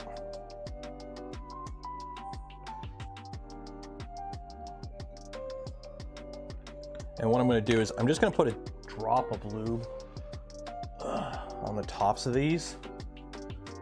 That way, if these do rub on the back, on this part, there'll at least be some form of lubrication. And then also there is indexing points. So when you put this together, there actually is like indexing points for this, so it'll lock together. And then once you push it, if you got them right and they're together, it should spin. There we go. When printing parts in ABS that aren't designed to take the shrinkage in it, what do you? I usually print. Lately, I've just been printing everything as it comes, and I've never had an issue. I tend to under extrude my outer layers on ABS, so when it comes to like printing things that aren't designed with ABS in ABS, I'm usually okay. And then the other way around, like if I'm printing ABS something that's designed to be PLA, like I'm doing one right now, I did a test fit and it just worked. So I'm not super concerned about those nowadays. But you can always do a test fit. You might just need to calibrate. But yeah, it's like a 0.5%, if that. It's not crazy. You don't have to do crazy. Okay. So if you look at it, it's kind of hard to tell, but there is an orientation to this part. If you look closely, you can see there's a hole. I see you. So this hole, when you're looking at it, you don't see the hole in this picture. So orientate it like that. So I'm looking at it, I don't see the hole. You got your gears, you gotta find the spot, they fit in there, and then you got your wires coming down. Easy peasy. Okay. And then on the other side, we put this piece. So we got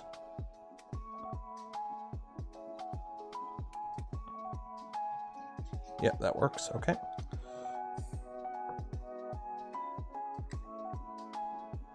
That goes like that. And then we got M330s that go through it. Okay. What printer? A Trident, a 350 Trident. And you'll know you lined it up right if this hole lines up with that hole. And that goes through the whole thing and screws into the motor.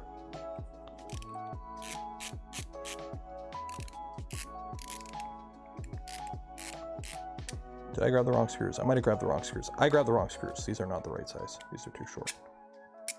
These are the right screws.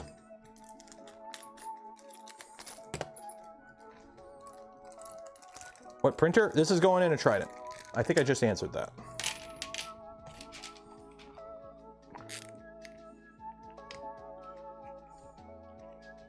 There we go.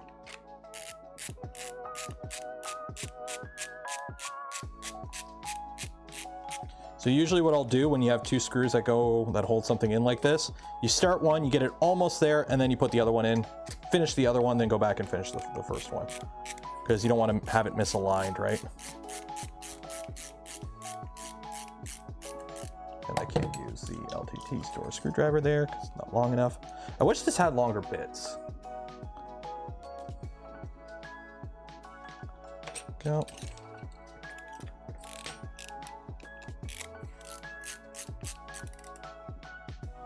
Yep, if you did it right, you should be able to feel the motor turn. Where's the segue? To our sponsor. We don't have sponsors here, but we do have a spool of Polymaker filament that we give away every stream. Link for them and more in the video description. So enter for your chance. Okay. We put our drive gear on. Ooh, be careful with this because the set screw is not installed.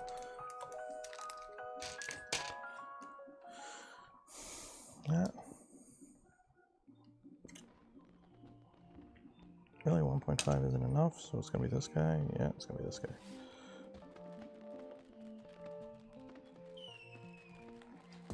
Okay.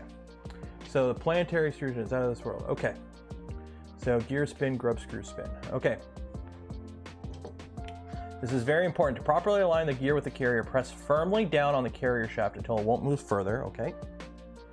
This should be roughly 2 minutes. Okay, so we push that down. We're in all the way, okay. With the carrier fastened, press the drive gear flat against the printed surface, then tighten the grub screw. Use a small drop of thread locker to ensure. Okay, cool. So, this right here, this pin technically floats. Okay, so what you want to do is you want to push it down, make sure it's down all the way. Okay. And then you take this, you put it on top, gears up, laces out, and then you also push down with that, and you tighten your grub screw.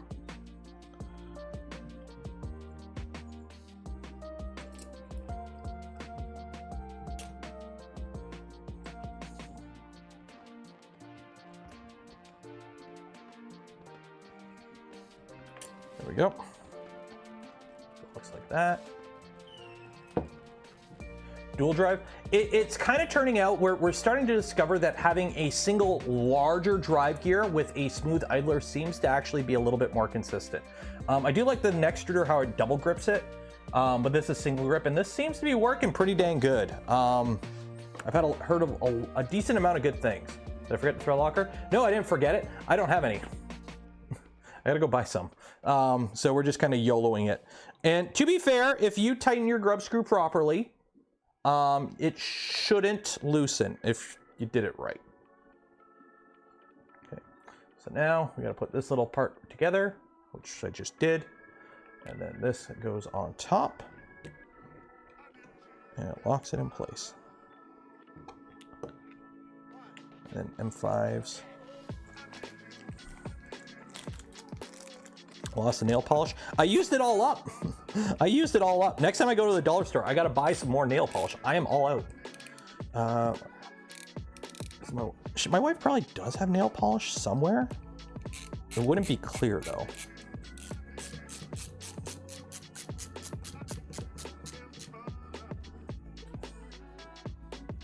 Well, I'm looking at the picture here, and the gears are at the top. So this is how mine's orientated. Gears towards the top, so we're good. I'm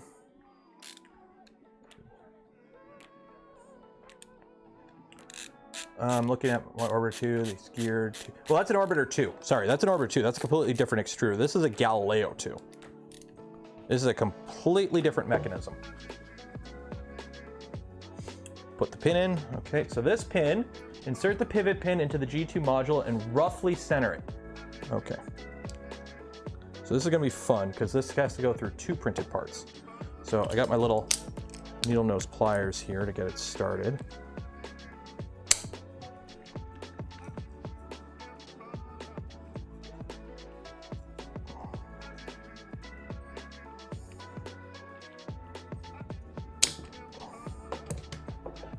That on some wood.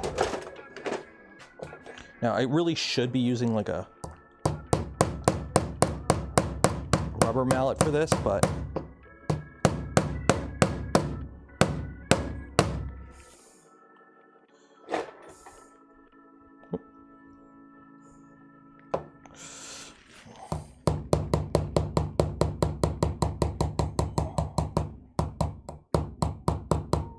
there we go.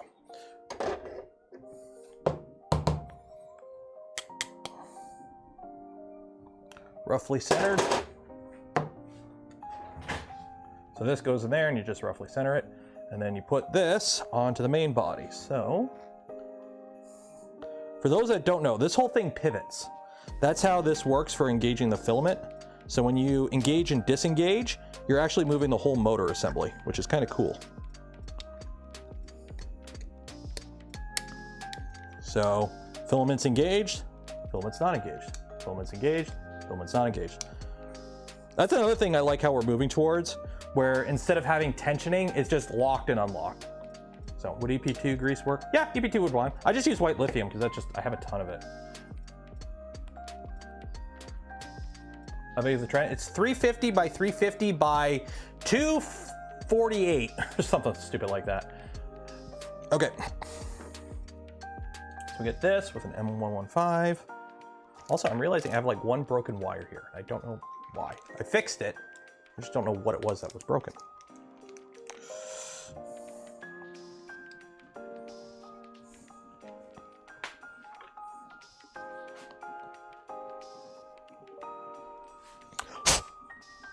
I know I got chocolate in my Galileo too now. Sorry, my whole workshop is contaminated with chocolate, which, let's be honest, is there are worse things that you could have your workshop contaminated with. But mine's chocolate, apparently.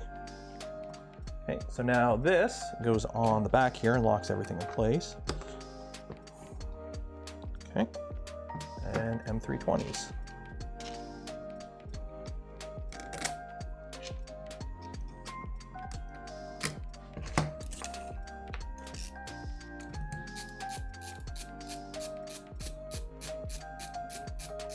It's a Hue Forge machine. It probably would. But I still have yet to actually play with Hue Forge. I got a license, I just haven't actually. You can tell I don't really do a lot of multicolor stuff. There we go. That's that. And then we put our lid on. So let me clean that up quick because I got a little bit of a brim on it.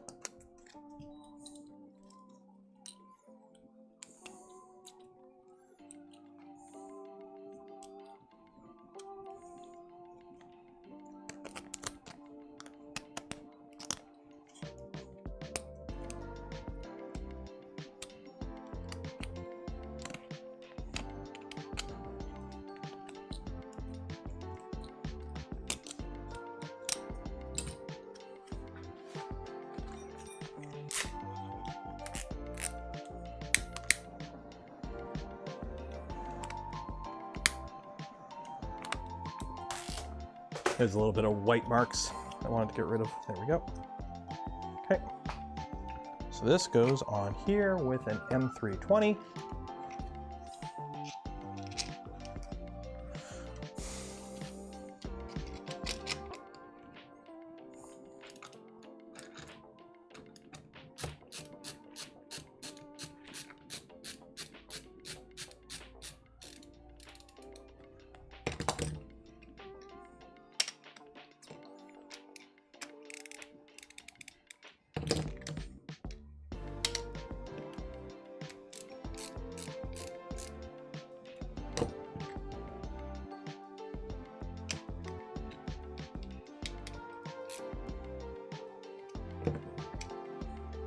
Yeah, that'll work.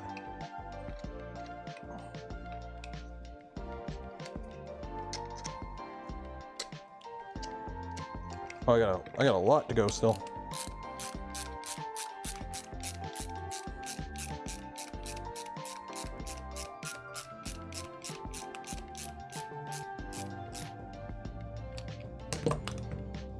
There we go. Okay. And then this, raise it up. Goes in here. And that's an M550, one of these long boys. Does this kit come with one? I don't think it did. I think I got one over here. Is that a 50 mil? No, that's not. Oh, it did come with a 50. I was wrong. This color change wasn't planned at all, by the way. My Bambu is set up for rollover right now because I'm printing so many things that I really don't care about the color. So I've got it set up for rollover mode. So when it finishes one color, it just switches to the next color. So it thinks it's all just loaded with one color. I thought I loaded enough black. I thought the spool of black filament I was using, the black ABS, was enough. It wasn't, and I luckily had orange loaded in it, so it rolled over to orange. So yeah, so that actually kind of works not bad in my favor. Because technically this machine is mostly Prusament ASA. For the orange, it's all Prusament ASA, and then the white is natural ASA, it's all Prusament. But the tool head is black and orange because I had to update it for tap. So yeah, so that's that. That goes through there. We got this little screw that locks that in place. I'm not going to put that in. And then we've got our little tensioning mechanism.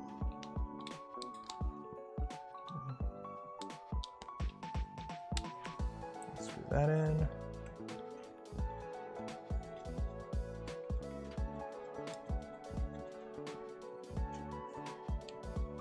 There you go. Filament engaged, filament not engaged, filament engaged, filament not engaged.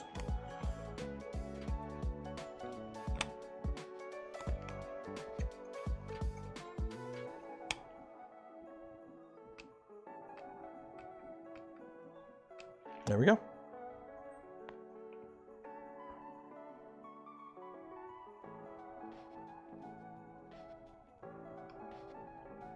Okay, and then what are you doing? Cooper, what are you doing? Docking. Okay, at this point it's time to install, and the only difference is M330s for mounting. Sweet. Got two M330s. Now, I should be able to give you a really shitty camera angle of me. Can you even see this? Probably not. Nope.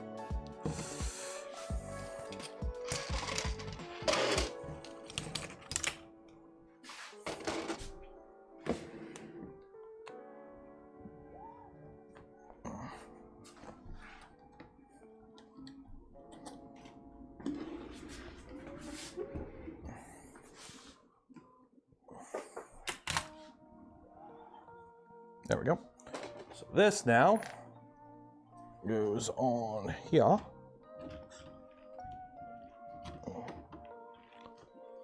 Oh wait, no, I gotta, oh wait, no, it should just snap in.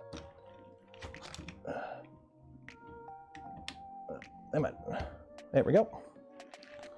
Two M330s.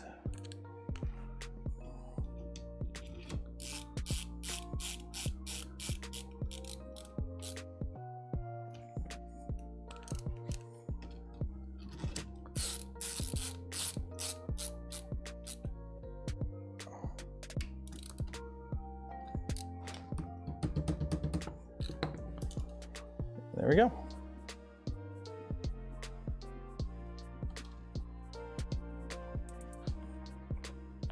Okay.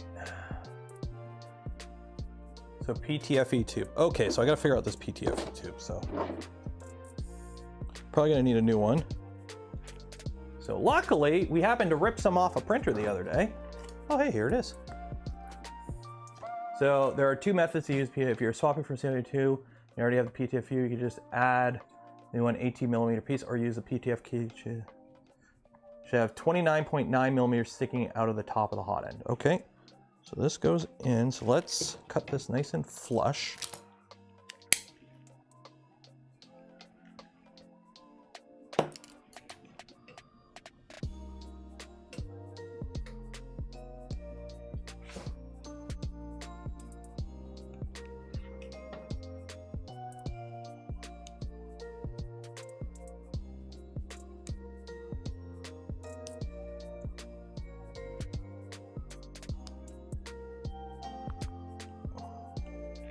Tell I'm old school because I still chamfer my Bowden tubes.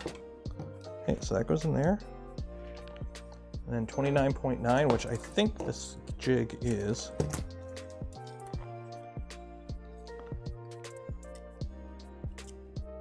Yep, so what you do is you put your filament in, you got this little jig that you print with it.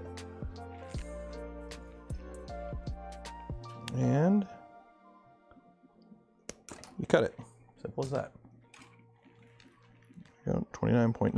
And now this should, in theory, if I have the Bowden tube actually selected, there we go, that goes in there.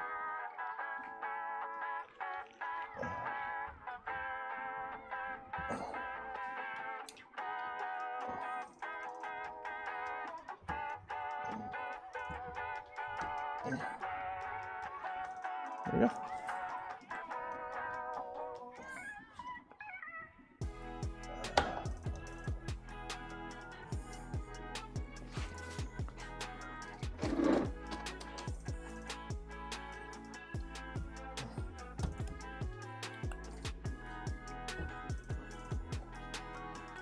Yeah, it's ever so slightly too long. 1 second. Oh no, it did it. What? It did it again. I hate when it does this. Come on, come on. Oh well, it works. It's just tight, so we'll just make it work. There we go.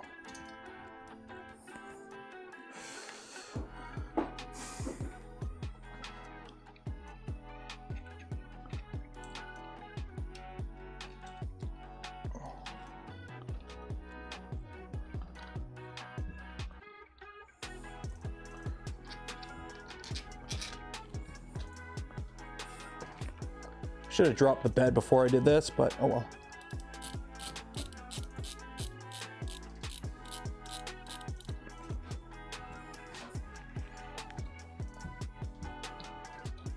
Come on. Oh, that might not work.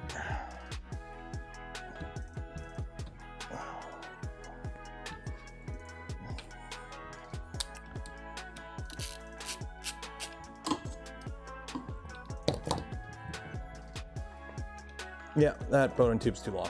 Shoot, I gotta fix it. Yeah, that Bowden tube is like 1/2 mil too long. There we go. The white parts are natural ASA. They're Prusament natural ASA.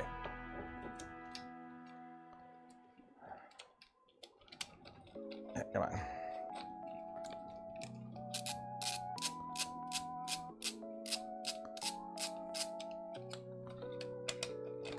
Come on. All right. Yeah, it's all Prusament. That's why this machine's called Big Papa Joey P, because it's literally all Prusament. I'm gonna have to sacrifice this Bowden tube. There we go.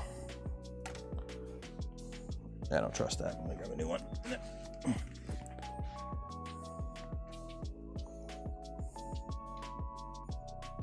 There we go. So that goes there. Put the tool on it.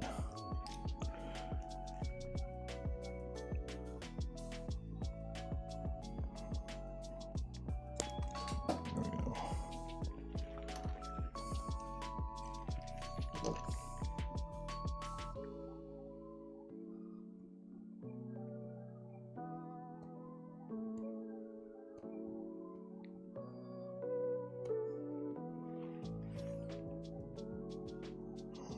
Go, trim that up.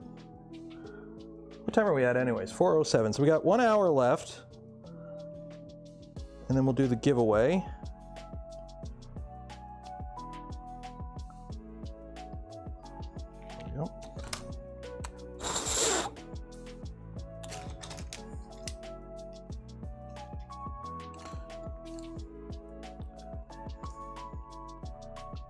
don't bend it. Get in your hole.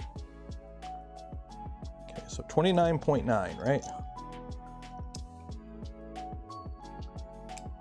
30.1. Shit, it's a little too long.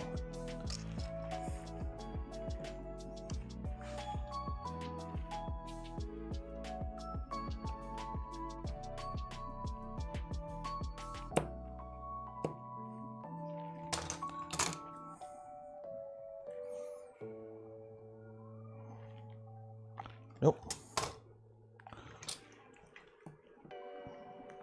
Last time I did this once, and I cut the wires for the extruder, or for the hot end. That was fun. Like, hey, I just gotta trim this, and I chopped the wires. It's like, shit. You get in your hole. You get over there. There we go. There we go. Now you're in position. Okay. You go here, you go there. Okay. That goes on top. One of my fans is crooked. What fan is crooked? What? Fan covers is crooked. What? So the question is it crooked on accident? Or I purposely installed it crooked so I would get engagement from some people pointing it out that it's crooked? That's the question. As for the answer, that's for you to decide. So,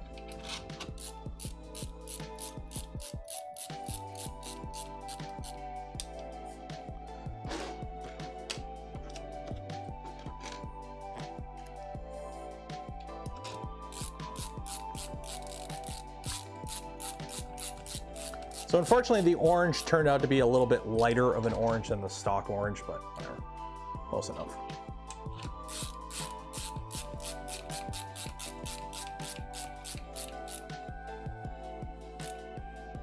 There we go.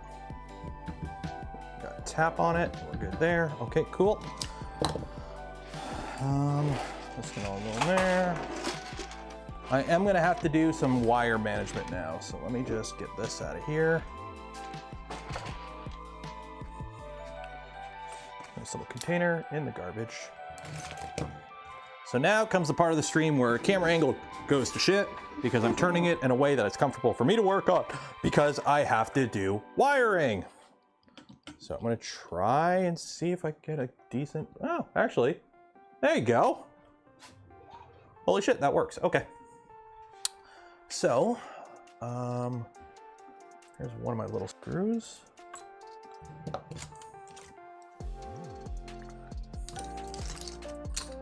I swear, little Allen keys will be the death of me. Misplacing my little Allen keys will be the end of me one day.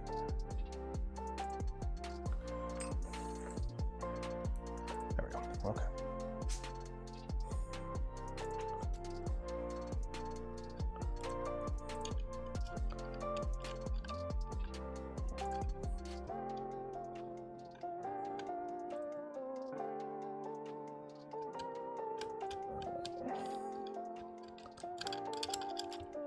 So there's that screw. I'm missing I dropped one of them. I gotta find it.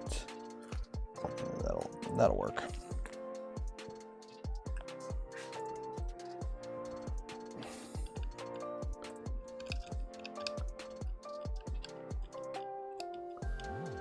There we go. Okay. So now I gotta hook everything back up. So our end stop is right here. So this is tap.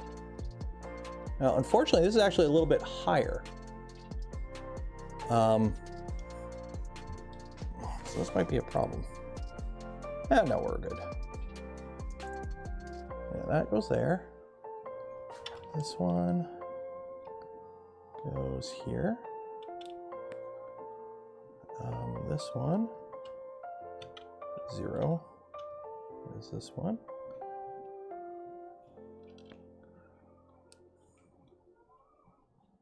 This one is this one. This one is this one.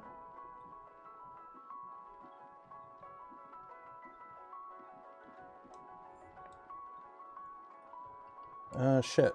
I got an extra one here. Shoot. Okay, one of these is for LEDs that I never use. That's what it is. And I don't know which one it is.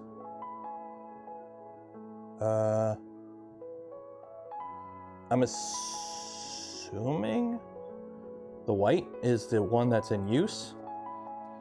I remember, yeah, I think I remember running extra wires for this at some point. So I'm assuming this is, yeah, I ran extra wires on this if I remember correctly. So I'm thinking the one that's completely unlabeled with no markings is that, and then the one with the white mark on it is the end stop. Hopefully I'm right, because if I'm wrong, I might send power, and I really shouldn't send power. And the last thing I gotta wire up here is the motor. So we're doing some crimping and stripping here in a second.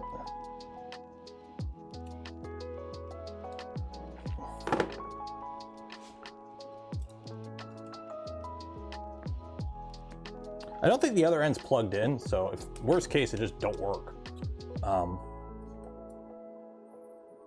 But we'll see.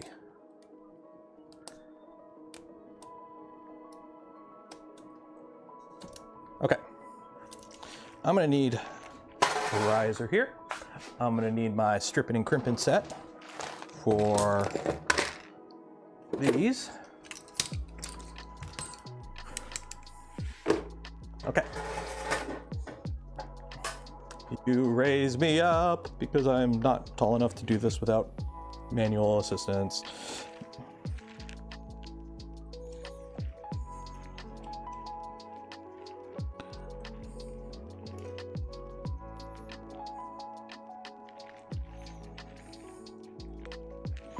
How much room do we got in this thing, by the way? If you all go down here, you come over. Oh, plenty of room. Plenty of room. Look at that. Look how nice that looks.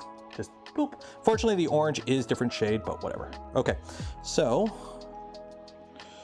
on top of the motor and right about there. Okay, so we'll cut you right about there. Boop.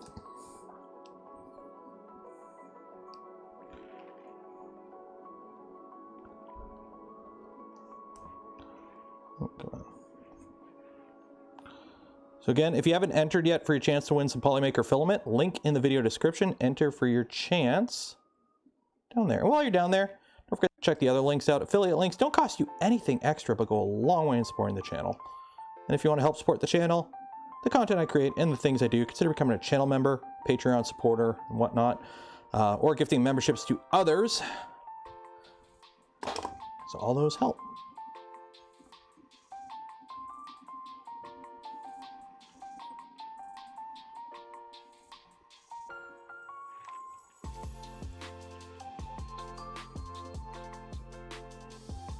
Okay, so what do I need? Are these, those are males, so I need females. I am running low on these female connectors. Uh-oh. Uh-oh. Uh-oh. I gotta have some, yeah, I got females. We're good. We're good.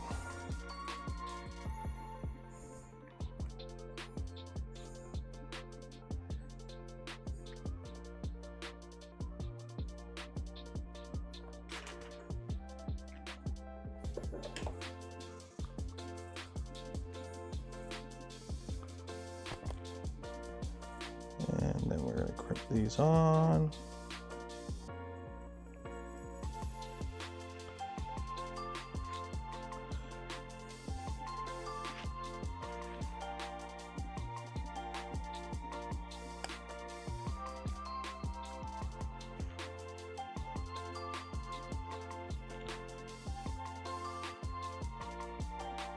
There we go. Actually, let's see. I'm going to move this over here.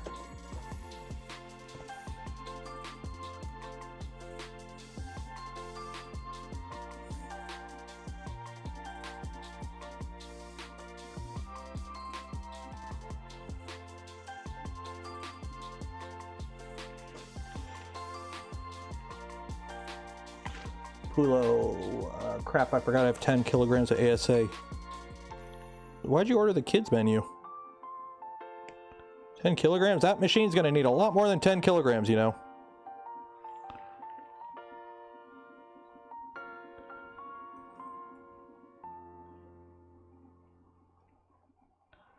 That machine is gonna need a lot more than 10 kilograms of filament. Which droid are you making anyways? Are you doing an R2 unit, or are you gonna make like a non-standard one?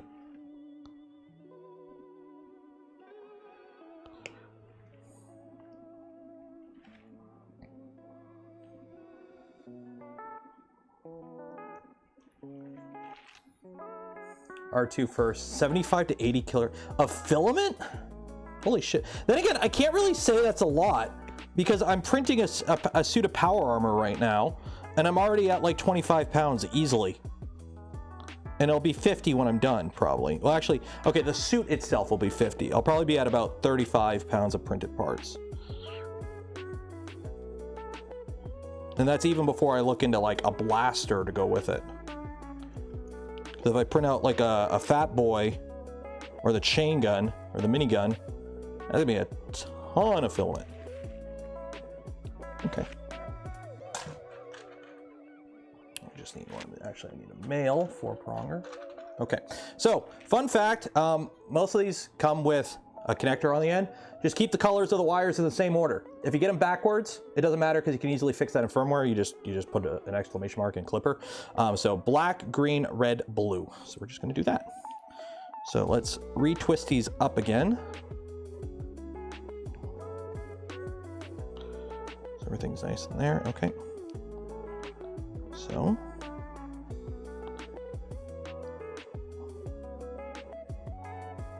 Should put them in the right way.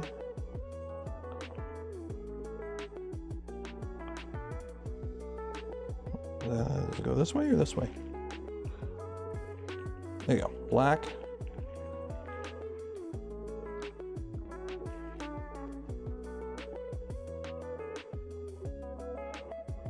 Green. Red. Blue.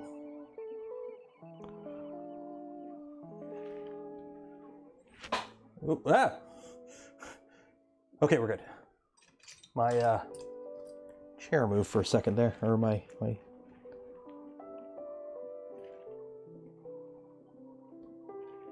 go, give it a little tug, make sure nothing falls out on you.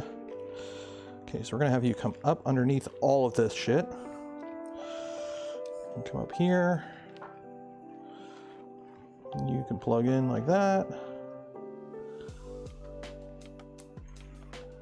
There we go. Put a zip tie there if I need to, but that should be okay. Oh, that's way too long. Way too long. I should have shortened that more. That is way too long. Okay, 1 second here. Did not realize how long that was. I don't want to go. I could go underneath. Yeah, you know what? We'll go underneath.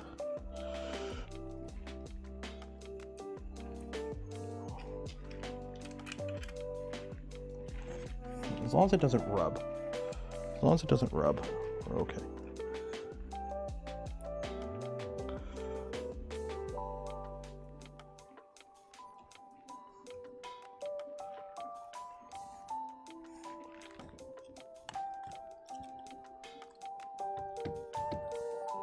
There we go.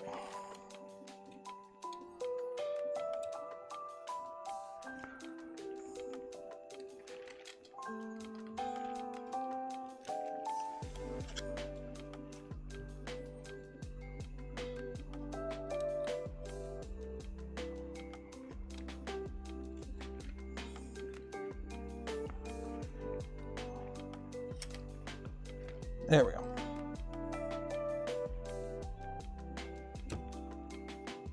As long as that doesn't rub. Is that rubbing? I can't see. Yeah, as long as it doesn't rub, we're okay. We're okay. Probably should have. I can't really go over because that won't close then if I go over. Yeah. There we go. That'll work. Yeah, that shouldn't rub. We're okay. Okay. So now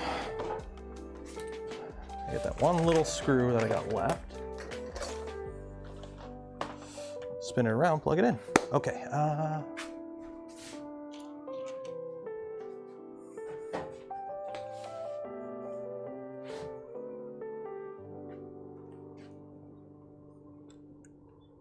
Kind of not happy the oranges don't line up as much as I thought they would. Oh, well.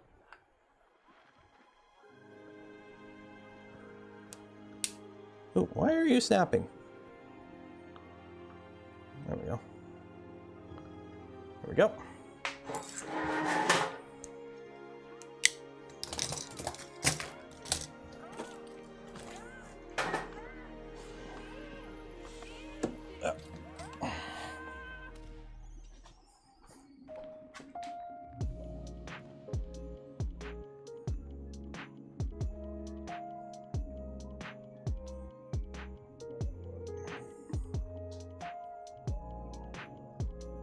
Yeah, nothing's rubbing. We're good. Okay.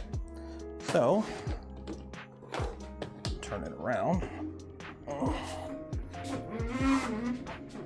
So this way, when I boot it up, if it breaks, we get content. All about that sweet, sweet content.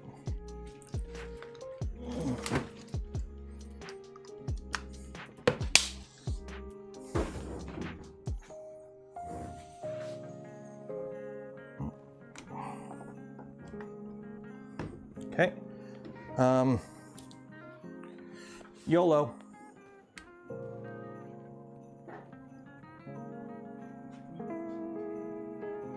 I hear a fan running.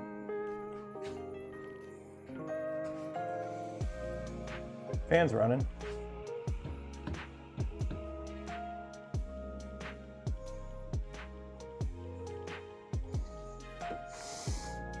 Do I even have the Trident on my list of printers out here? Printers. You or you? No, not you. Oh. Oh no! ADC out of range. Shit! How did that print fail? God damn it. ADC out of range. This generally occurs when a heater temperature. What? How did you fail on me?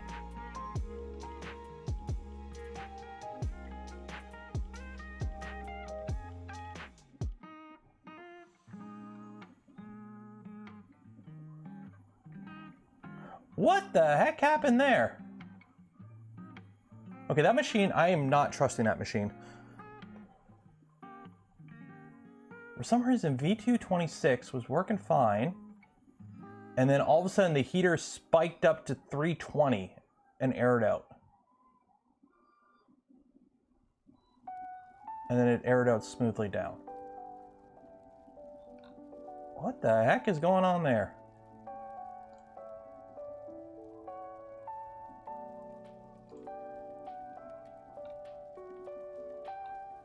That's really weird. Okay, I'll just print it on here then. Once we get this online. Cool, okay, so are we online? I don't even know what this printer is. I gotta find it on my network.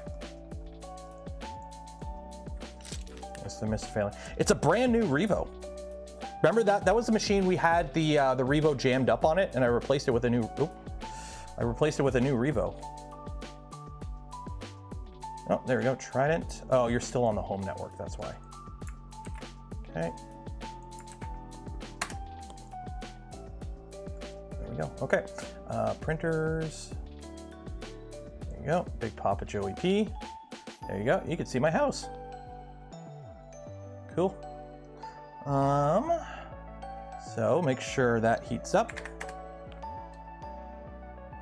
Make sure that heats up. Good, both of those are responding. Okay. Machine. And stops. And stops that triggered.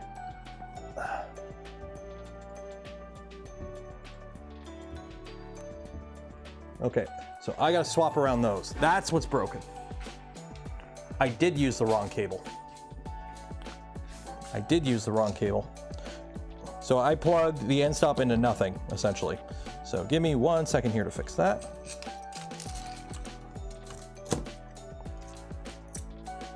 Your extruder motor current before testing extrusion. Yep. Oh, I got to set all that up. I haven't set up any of that. The E steps and everything.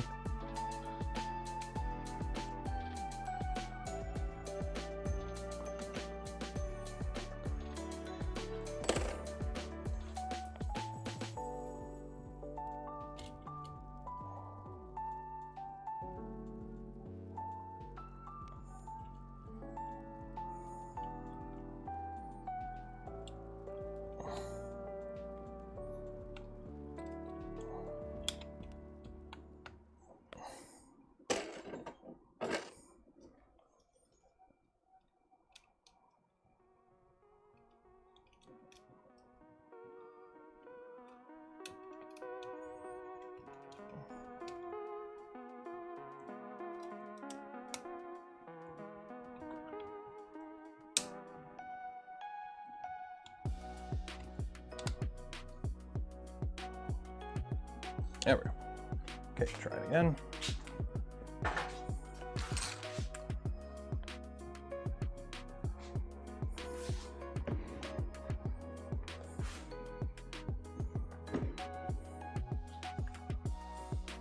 Which printer is this? It's a TiVo Tarantula.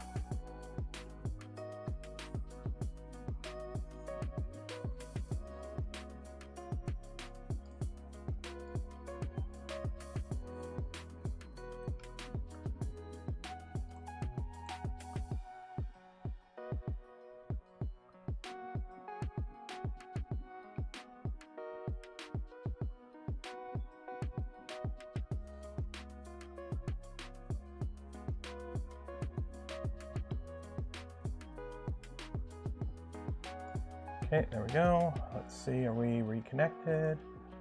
Okay, we're online. There we go. End stops are closed. And if I pop that up, end stops are triggered. Good. And then let go. And we're closed. Good. Okay. So now I'm going to close these windows here because the last thing I want to do is open my statistics info from YouTube. There we go. Close that, close that, close that. Okay.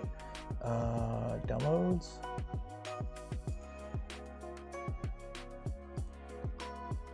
That, there we go. Okay. Okay. So, why can't I, can I copy this? Oh, I can't copy that. Control copy. So extruder distance and that. Okay, so we go in here, printer.cfg. Okay. Okay. So run current is 0.6.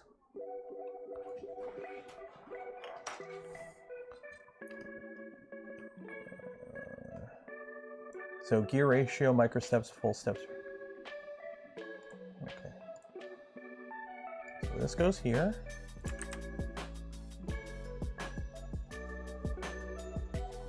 Oh, what did I do?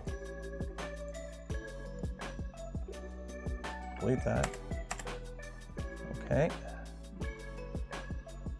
0.6 is the run current. No hold current. We don't do hold current. Actually, this is probably so old, I probably have hold currents for a bunch of this, yeah. Oh, well, whatever. How old is this setup? This is, oh god, this is Clipper 10. Yeah, this Clipper installs a little old. So we're running Clipper 10, which to be fair, that's what all the commercial machines come with. Okay, printers, dashboard, okay. Home all.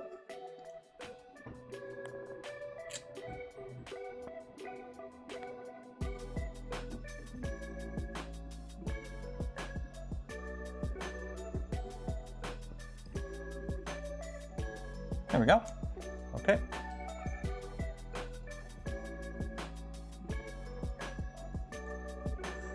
Okay, let's heat this up. Make sure we got filament going the right way. I need some filament. I don't want to press the update button. I press the update button. That's all we're going to be doing for the rest of the stream is update. Got 32 minutes. I want to get this printing.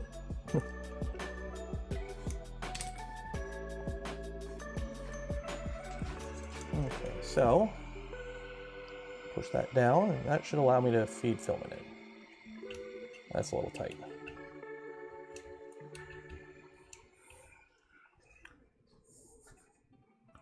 Filament's also twisted as shit.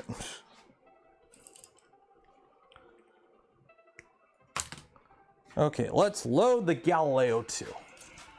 So hopefully, if you do it right, you should just be able to pull that down and feed filament in. Yep. And filament comes out.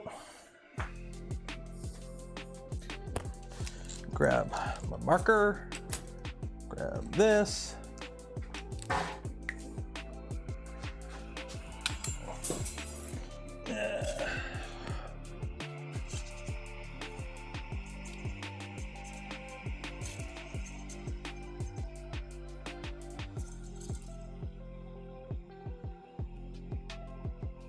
Okay.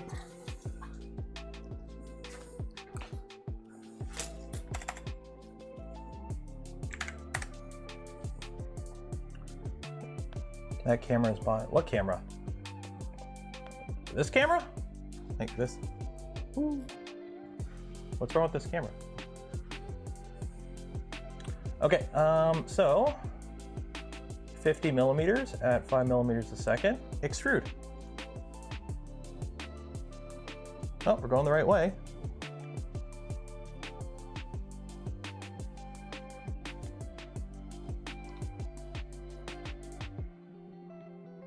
And then extrude another 50 millimeters.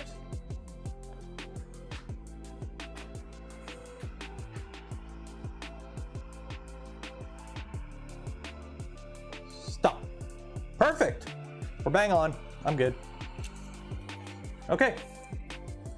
So now, I'm going to clean the bed. I'm going to cool it down, and I'll close it, and we'll get it printing. Sound good? Sound good? You all good? You're good. Let's get it cleaned up.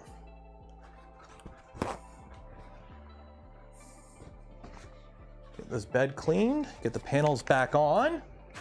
Get her enclosed. Get it heating up. Load some filament, and we'll start printing something. Heck yeah.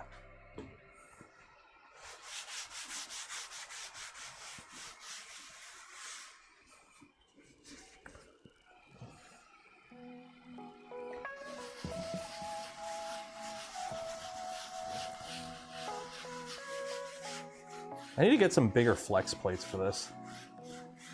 Because like the only flex plates I have this size are this size. For like they're exactly 350, which is kind of annoying.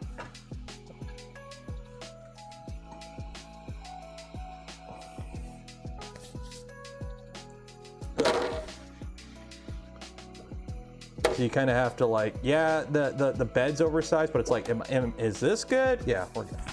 Okay, where's my bed adhesion helper? There we go. Is that offset since you disassembled and reassembled the tool head? You don't need to because it's tap. The nozzle is the nozzle. Like, what hot? Okay. Like the cool thing with tap, okay? Watch, okay, so let me home Z. Okay, you ready? So this is the cool thing with tap, okay? Because I can't do this because it's still a little hot. But, you know, I'm working on my printer, right? 1 second here.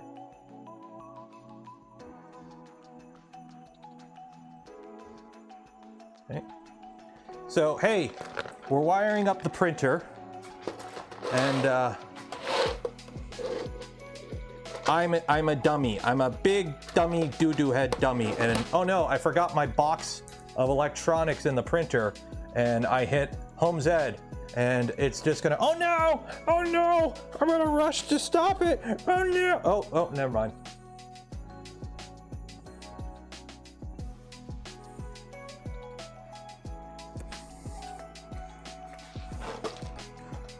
Oh yeah, that would have hurt if I put my hand in there. So that's the advantage of tap. Your Z offset will, like I could throw a glass plate in there right now and print on glass. Like that's the advantage of tap. is you could just throw whatever you want in there and it'll just home off of it because your nozzle is the probe. So right now I'm gonna get the bed heating, or actually no, I'm gonna put the bed adhesion stuff on, then I'm gonna heat the bed up. Hello, Salmon. What do you think modded tap from Construct 3D? It's cool.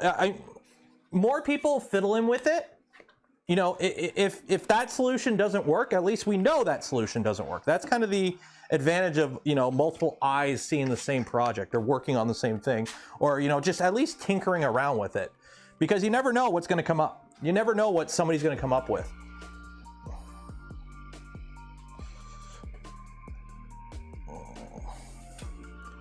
This stuff's from Printn 3D. They gave it to me to sample, and it works pretty good. So I just kind of like, I use it as like a seasoning on my printer beds,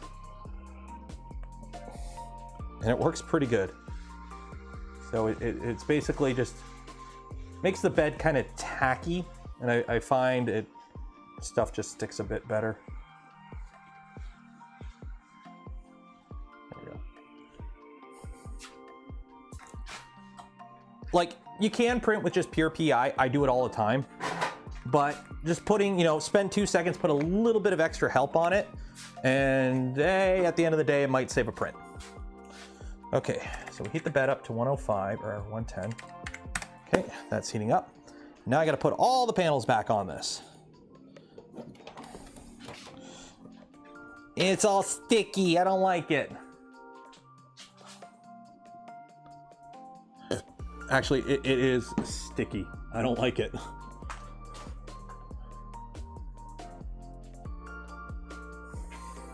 Yeah.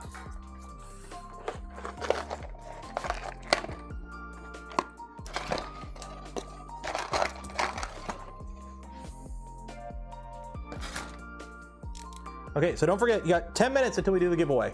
So if you haven't entered yet, you've got 10 minutes left.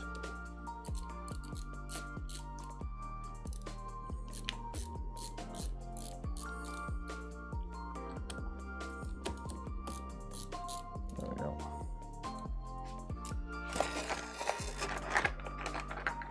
Auto Z calibration for tap. You just set your Z offset, and that's your Z offset, so it'll just home off whatever. Like that's how tap works. It just homes to Z. So you do need to set your Z offset, but it'll automatically work off whatever surface you put it on. So like I've done it, you could literally just throw a piece of glass on top of your bed and home on it, and it'll work just fine. Now, obviously you're gonna wanna, shit. Scared the crap out. That sounded, it's got noise canceling. That did not sound good.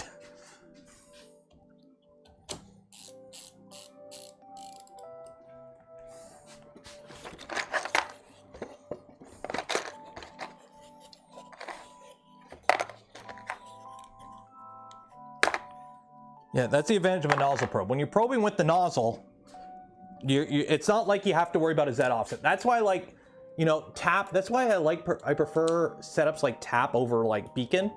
While beacon is really nice at what it does, and it's really good, and it's accurate, it still suffers from the same limitation as an inductive probe, where essentially you're just probing the metal. So anything above or below the metal, it does a probe. So depending on your setup, if you're printing on like a flex plate like this, it's not too bad. Unless you got really aggressive PI, right? That's like really textured. And then, oh, hey, it might not work. And I'm missing a tab. Oh, well. Okay. Put the side panel on. It's all sticky. I don't like it.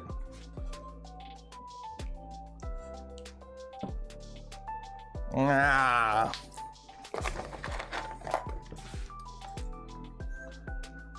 Dual probes would be a cool idea. Okano, that's what the Voron V2 has been using for 5 years at this point.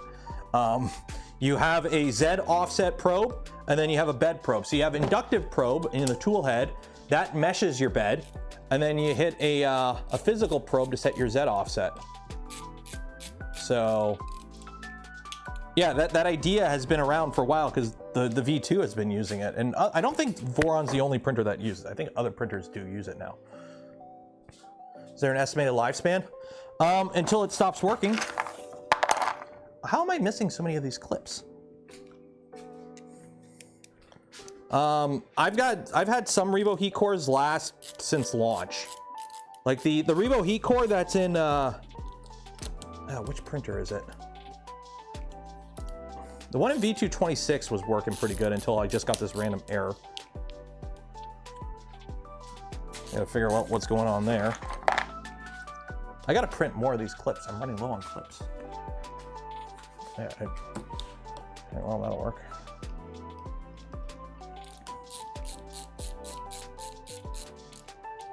Dang it, come on. Hammerheads are annoying. Bite. There you go, bite. Malik gifted $4.99. Cheers. Merry Christmas. You're the goat of 3D printing. I am not the goat of 3D printing. I am just a dude who happens to like building printers, and y'all are just some crazy people who keep watching me.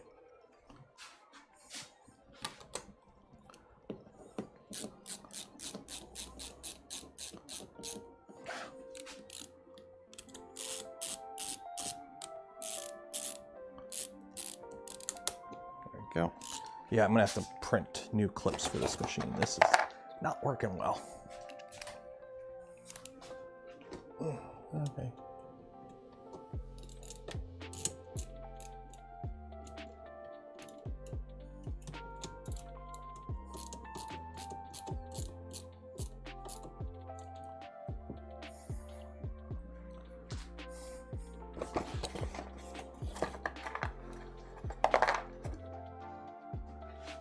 M Crazy can confirm. Yep. Validation.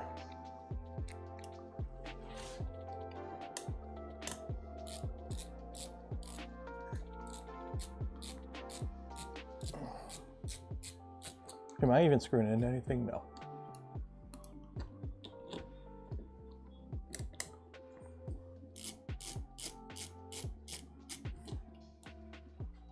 Nope. Oh. Yeah, it helps if you try to screw in stuff into actual, like, the right size thing.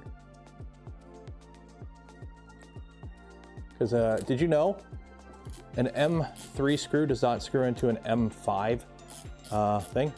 There we go. Oh, here's that last one.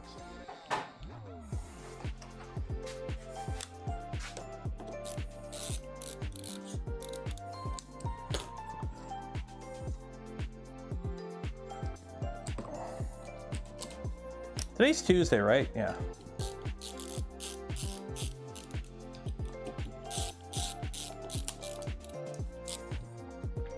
Okay, there's that. Oh, we gotta put some doors on. Can't have a printer without doors. That would be bad.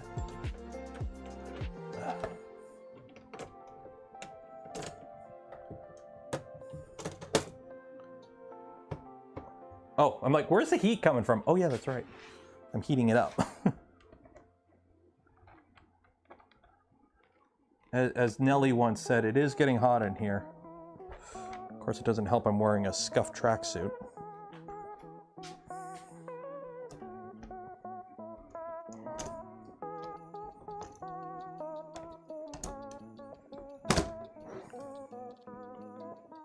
There we go.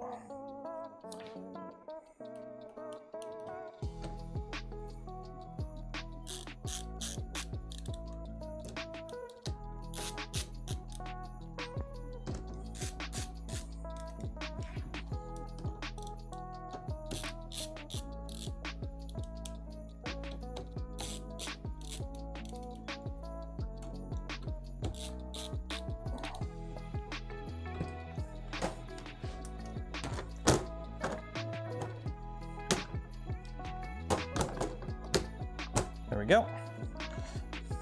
And if you're wondering, why does this one have, you know, ABS panels on the front?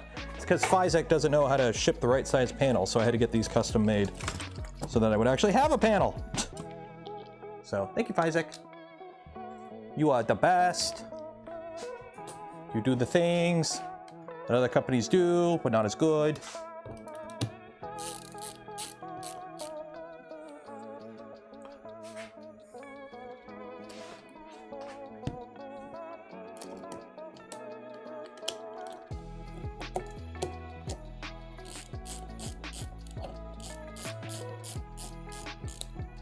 There we go. I need one more for the front, but we'll be okay. Okay, what filament am I gonna load in here? I need filament. How am I gonna load filament? How am I gonna feed filament? Oh, here we go, this will work. Aha! Behold! Spool. Okay, so that's an M5. That is disgusting. I need an M5 bolt. Fuck it, that'll work.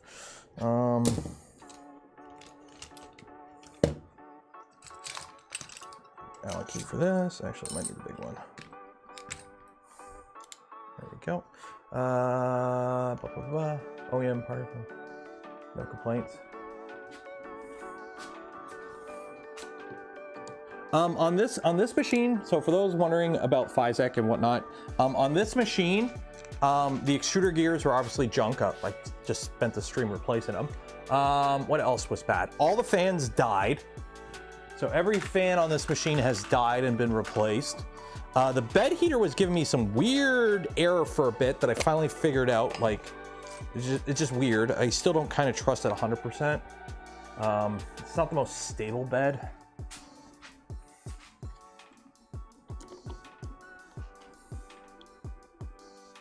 Okay, so I gotta put some shim in there.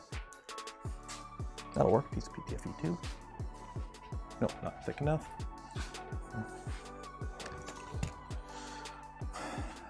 Will that work? That'll work.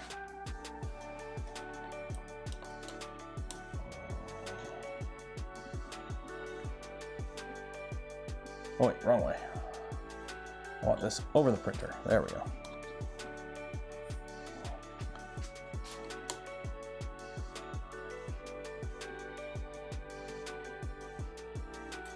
There we go. Okay, so I need to load this up. What color are we gonna print? Because I gotta print something big, actually. So obviously I'm not gonna be able to use that because I freaking killed it up downstairs. Galaxy purple it is. Nope, I'm out of galaxy purple. Shit. Green, no. Dissolvable, no. Where did I had a spool of this really cool stuff that was like a transition filament, and I don't know where it went. Galaxy green. Yeah, let's do galaxy green. Let's do galaxy green. Galaxy green. Yeah.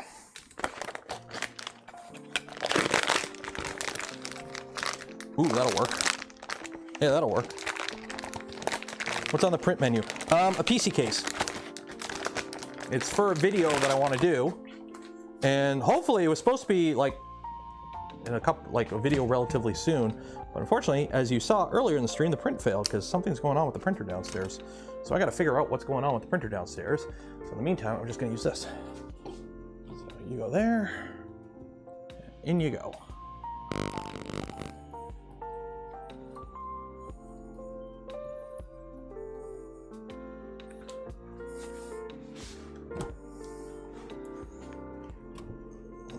Ooh, it is. Oh, wow. It got toasty in here quick. There we go.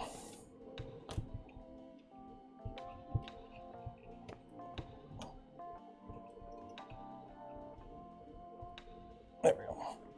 Should be good.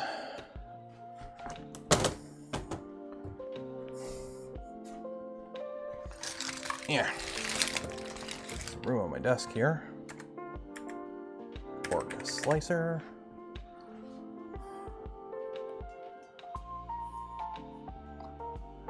Should all still be good there. Repair. I gotta have Trident on here somewhere. Trident, there we go. Okay.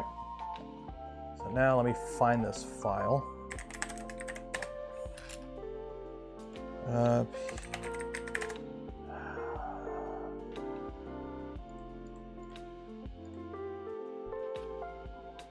trying to find the specific one I was printing. Shit, where'd it go? Oh, 1 second here, 1 second here.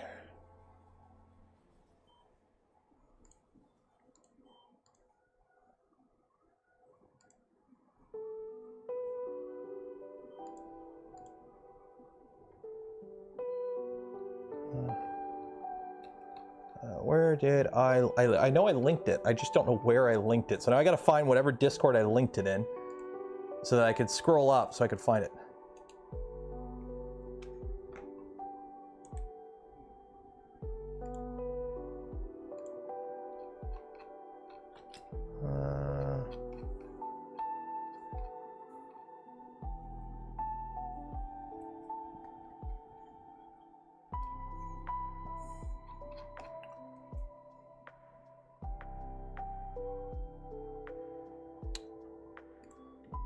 Where is it? Where is it? Shit, this is gonna annoy me because I want to try and I gotta get the print going before the end of the stream. Where did I put it? Where did I put it? Where is it? Where is it? Where is it? Where is it? Where is it? Where is it? There. Oh, there we go. There we go. There we go. There we go. Found it. Okay. I'm not gonna share it because I don't want to spoil the whole video. I'm making a video on it.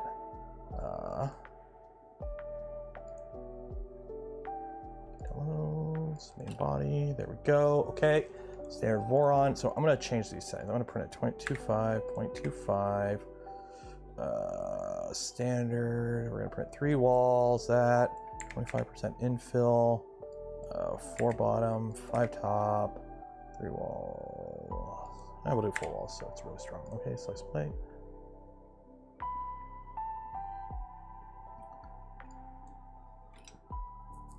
There we go.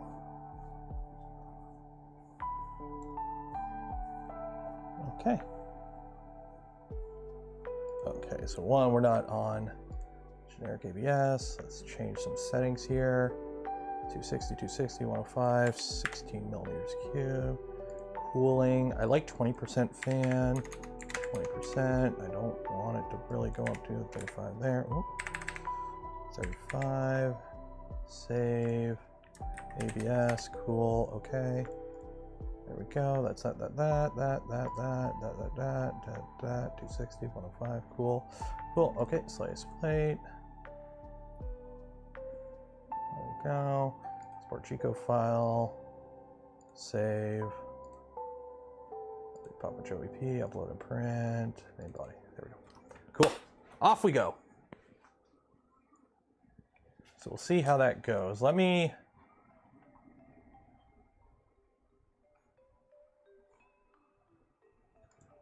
see how that goes. Okay, let's check the Twitters. Why not? Because I haven't set it up yet. I got this machine isn't set up in thing yet.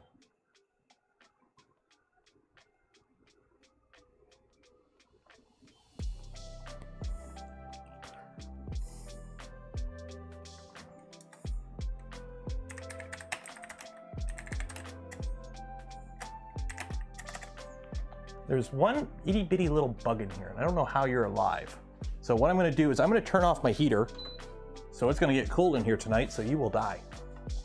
Did I calibrate it? Yeah, we did a quick little test extrusion to make sure it's good, and it's good. So it's good, and we're just gonna roll with it.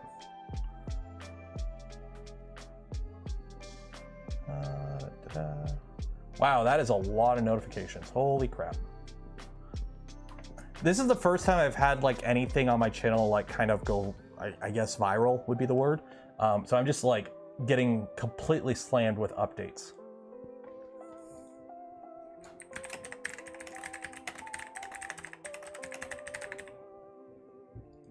Okay, so home that, okay.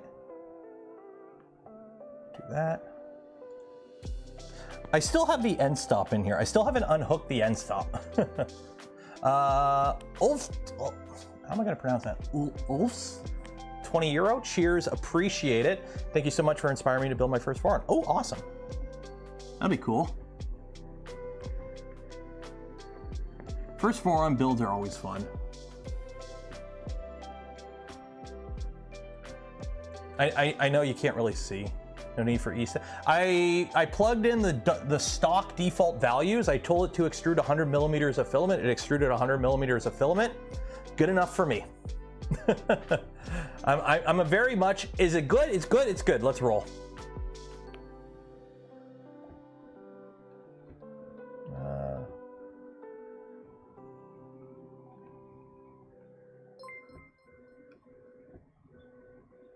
PT100. This is in XG hotend, and I think it's just a regular thermistor.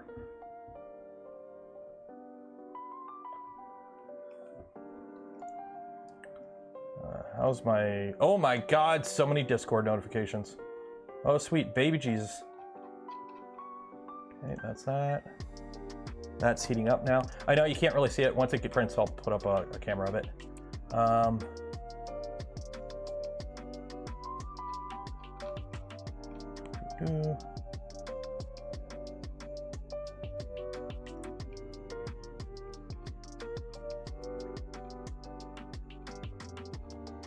Okay, there's that.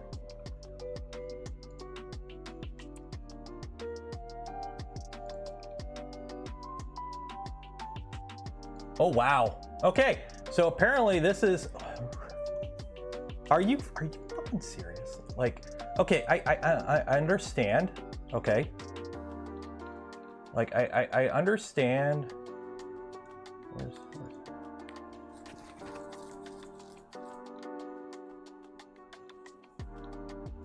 Where is it? Where is it?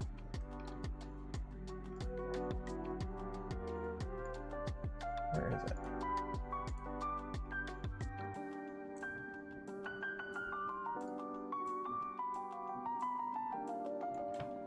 Really, Bambu Group? Really? This is new. Post encouraging or describing software, hardware, or firmware modifications to Bambu Lab's intellectual property are not permitted in this group. Okay, whatever. Really? So, which of the head honchos told the admins to add that rule? Actually, let's check the subreddit. Let's check the subreddit. Are they gonna seriously try and like ghost this away? Okay, am I not subbed into? Fuck it. Log out.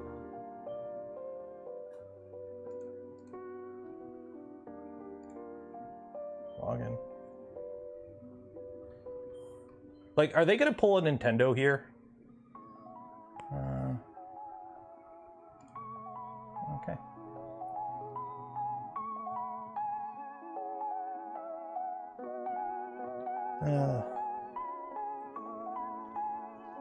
The angry dude who constantly expresses his dislike but can't seem to stop using the printer. I'm not judging. There's a difference between critiquing and disliking. I have issues, but I like the actual physical printer. Also, that first layer is a little low. Let me do a little bumpy here. Let me do a little bump. Little bump. There we go. There we go. Nice. Oh, there we go. Okay.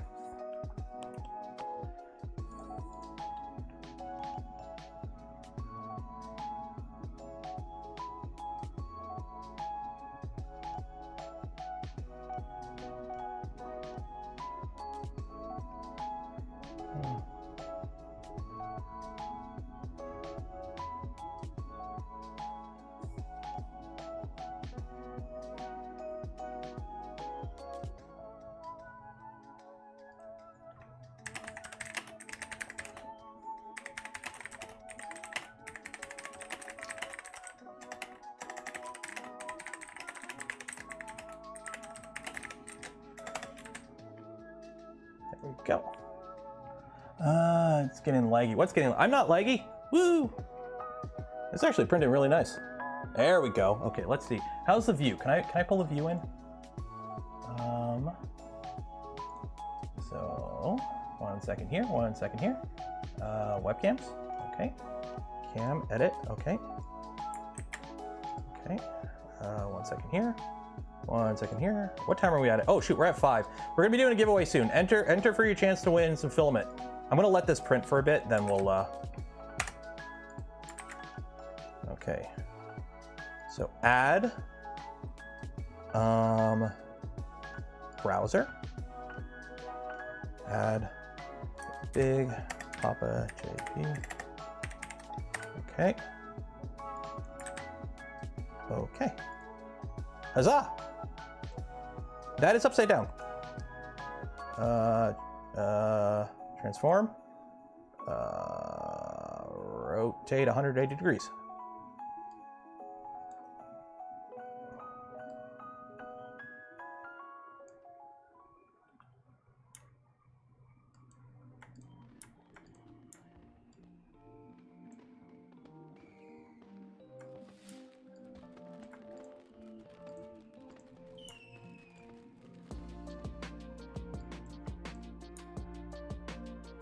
There we go.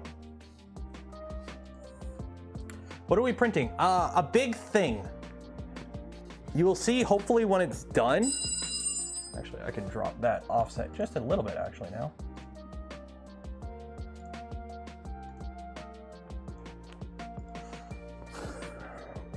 That is ever so slightly too high there. How's that doing? I might actually have to run a mesh on this at some point, so I'm just gonna over squish it for now. And then I'll run a mesh on it. This bed is so big, I might need a mesh on it. Yeah, it was the Allen key.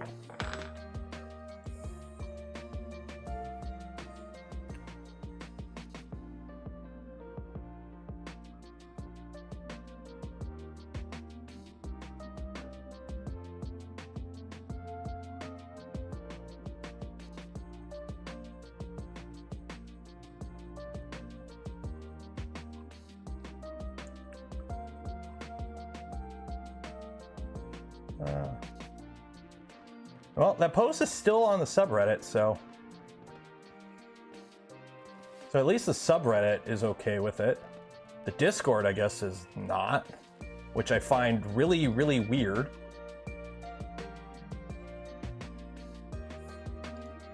Like, why would you, like, what's going on with this?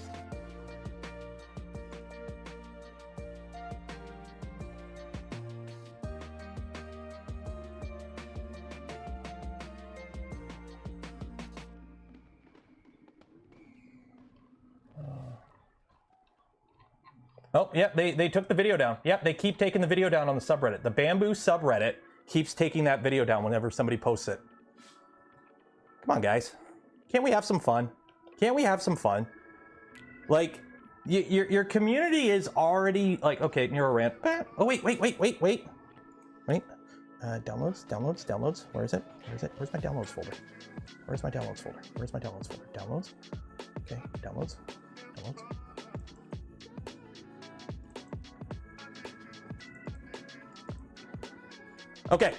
Okay. So, okay. This is my own opinion. It is not reflective of any group or whatever. This is me just saying what I want to say. Your printer is already kind of known as wrong button. There we go. Okay. The way you run things and the way your printer is, you already have this reputation as a monolithic enterprise, right? Like most other 3D printing companies are willing to discuss, bounce around ideas, whatever. But no, it's our way or the highway. And if you do it something that we don't like, we're just gonna block you, ban you, and we're just gonna hide you. Like, this is a chance for us to all get together and go, hey, some people want to help make your printer better. They're doing it for free. And like, hey, they're looking to add features that'll make your printer better. And I've already seen comments from people that are going, hey, now that it's jailbroken and you can do these things and have full control over the printer, I may buy one of these now.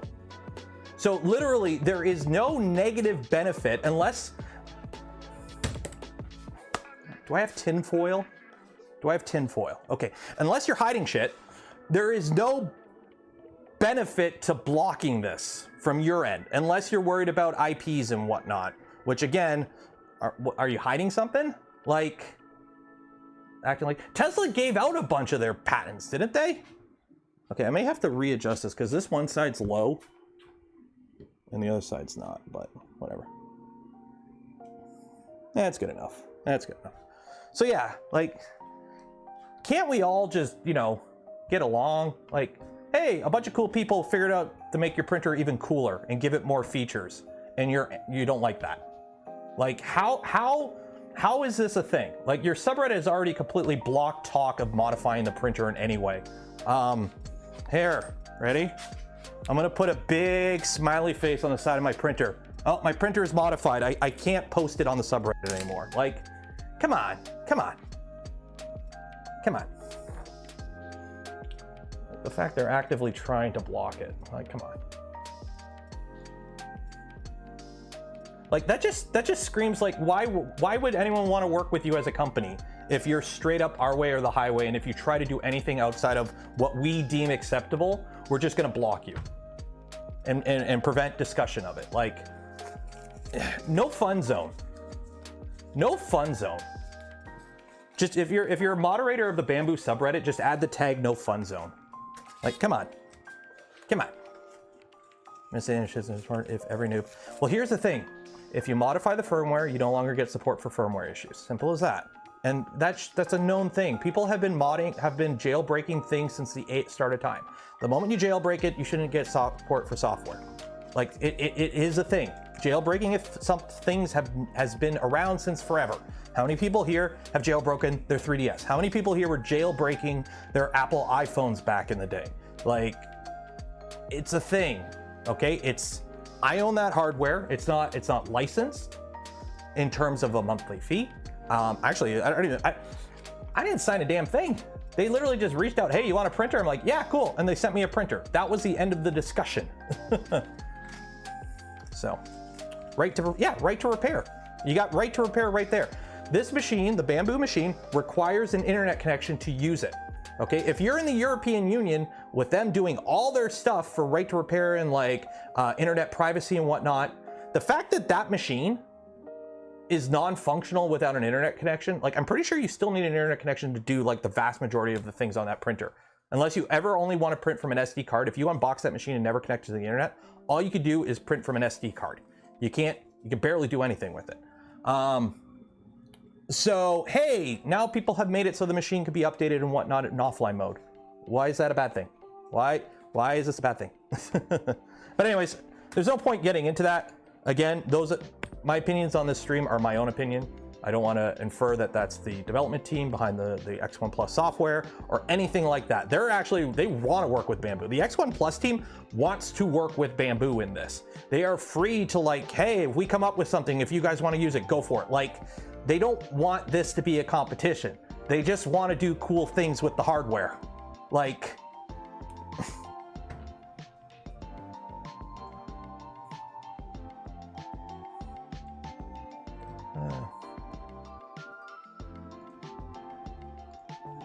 but yeah, that post is still up on the subreddit, so that's surprising.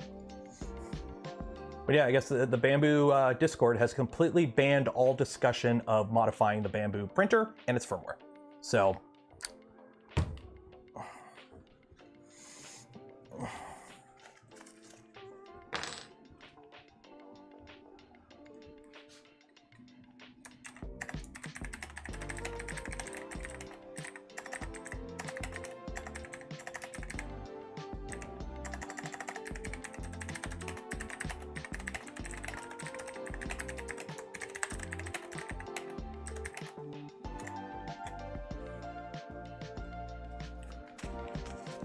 you also lose the ability to update the firmware. Not with the custom firmware. But I don't know, maybe they just don't want people getting in there and poking their heads around on what's in there. Because again, it's running Linux. There's a whole bunch of open source shit with Linux. Where is their GitHub page? Let's see here. Bambu Lab, open source. Control F. Okay. Linux. Okay, so we got Linux here. This is a Linux kernel source code package for X1 and X1 Carbon. It includes, okay, so it's running a ROC chip. 1 second here.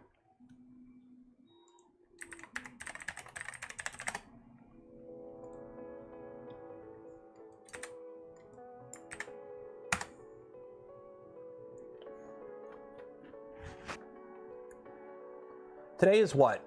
The 26th?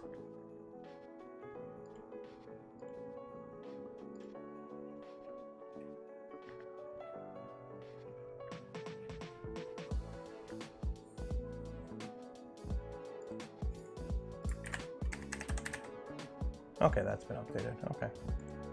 So yeah, so you got Linux stuff here. We got rock chip, the Linux kernel, util kernel for TARS. So that's it. So these are the only two things for Linux. So for anyone else that knows Linux, because again, I am not a software guy, there's a whole bunch of open source stuff in Linux, and these are the only two things they're disclosing. So.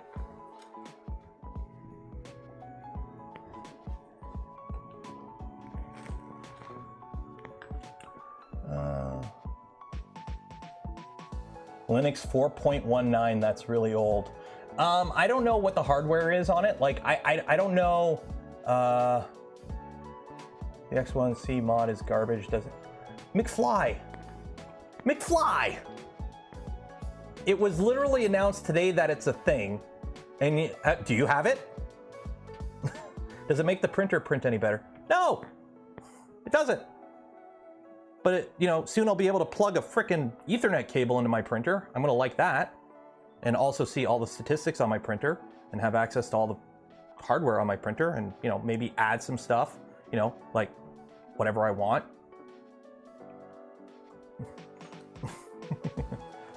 How was the flashing process? 2 buttons. It's literally easier than modding a Nintendo 3DS. I'm not going to show you the process here because the way I did it isn't the final way, but the fact that I figured it out without the manual. You guys know how good I am with software, and I figured it out without the manual.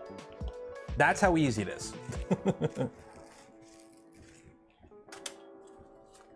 I just love how angry, like just looking at my YouTube, I love how angry some people are that this is a thing. If this doesn't interest you, just don't do it. You don't need to be the guy trying to get internet points, easy internet points, from getting up on your soapbox and going, I will not do this. Cool. I'm not going to go run outside naked. I don't get points for that because it's, it's just, something you don't do. If you don't want to do it, don't do it. You don't have to announce it. You don't have to write a paragraph. You don't have to fully illustrated article about why you don't want to do it. Just don't do it. Because the moment somebody playing around with this comes up with a feature that Bambu imports into their OEM firmware, you've all benefited from it. That's the thing. The moment somebody figures out, it's like Orca Slicer. Look how many features from Orca Slicer were backported into Bambu Studio. Do you think Bambu Studio would have those features if Orca Slicer didn't implement them first, and then Bambu just ported them back into Bambu? Like, think about it. How much better Bambu Studio is because Orca Slicer started doing stuff, okay? And now a bunch of people are like, hey, we want to make your printer better. If Bambu wants to bring this stuff back into the main release, go for it. Like, what is the loss of that? Nobody's forcing you to flash your printer with custom firmware. Nobody is. If you want to do it, just do it. If you don't want to do it, don't do it. The fact that they're apparently aggressively trying to stamp it out by banning talk of it on their official channels, and then also updating firmware so it's no longer possible, like, why? What's in there? But anyways, some of that video's got almost 11,000 views. Wow, damn. I'm actually just legit surprised how far along it was.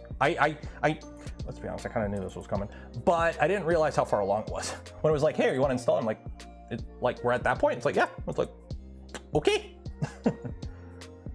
Yeah, there's a thing called the Streisand effect. If you don't know what the Streisand effect is, look up the Streisand effect. The moment you try to ban talk of something, it just makes it more talkative. Because now, you know what's going to happen? Somebody's going to fire up an unofficial Bambu subreddit, an unofficial Bambu Discord, and then you're going to have you've now fractured your community. Like, that's what's going to happen if that's just what happens. We saw it with Voron. In the Voron community, we don't allow the discussion of chamber heaters. Vorons are not designed with active chamber heaters in mind, and we, for safety reason, do not allow that discussion. That is a rule that we took, and we stand by that rule. And because we made that rule, there's now a whole other community separate from Voron, the DoomCube forum, basically, the DoomCube guys that have spun off to go do their own thing because that's what they want to do. And now they're a completely separate group. We didn't stop them. We didn't stop them at all. They're just doing it over there instead of over here.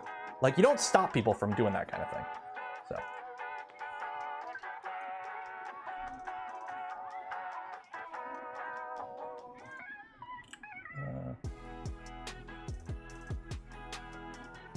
It'll be interesting if they put out something that just, if they block the ability to downgrade your printer's firmware, you know their stance. That's kind of why I'm like saying, hey, if you do want to play around with this, you may want to back up your firmware right now. Because if they prevent you from doing it on the Handy app, then it's going to be interesting. So.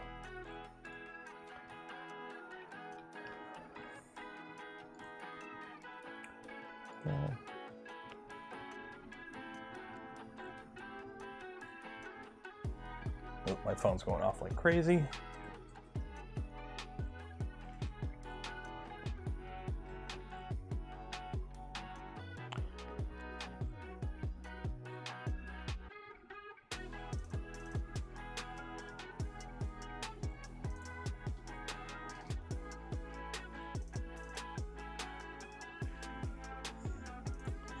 So the thing is, if they try, here's what I'm worried about, honestly. Big Tree Tech is coming up with a bunch of stuff. They got the little add-on screen for the P1S. I think, I remember some company was working on print farm software too, for the Bambu. If they like panic and start locking everything down, what is that limit now? Like that's the kind of thing I'm worried about, is them just completely just going, nope, and shutting it down and making, you know, locking everything out and like ruining a bunch of fun, so.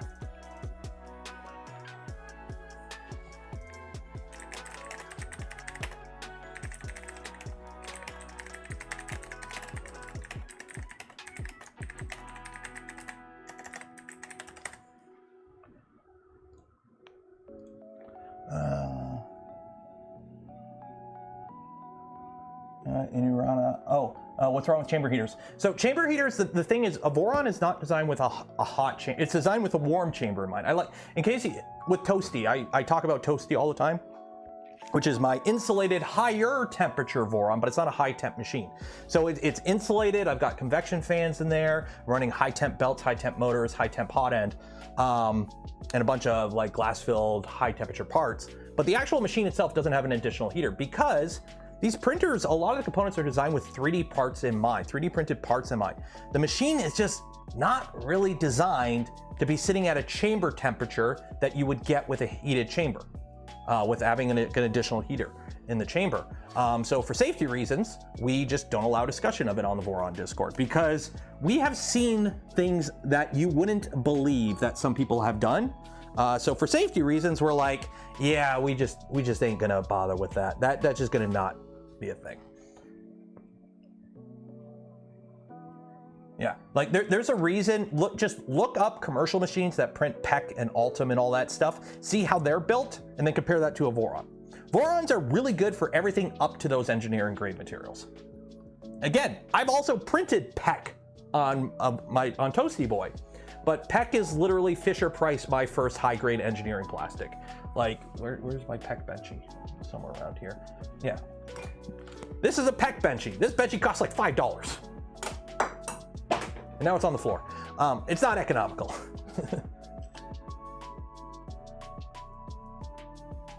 Let me check, how's that video doing? It's got me 58 subscribers. It's got 11,500 views.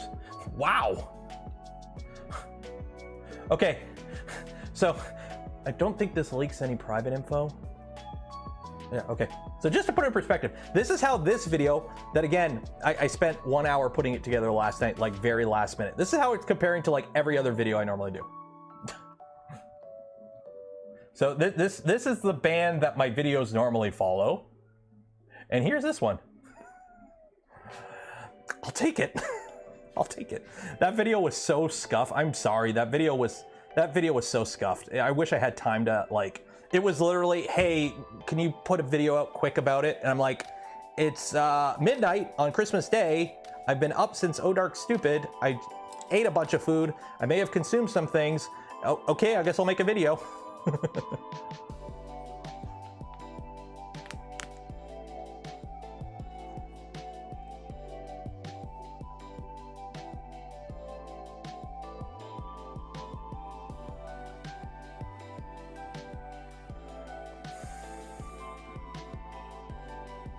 So, how's this coming along? Yeah, the first layer is a little low, but it'll be fine.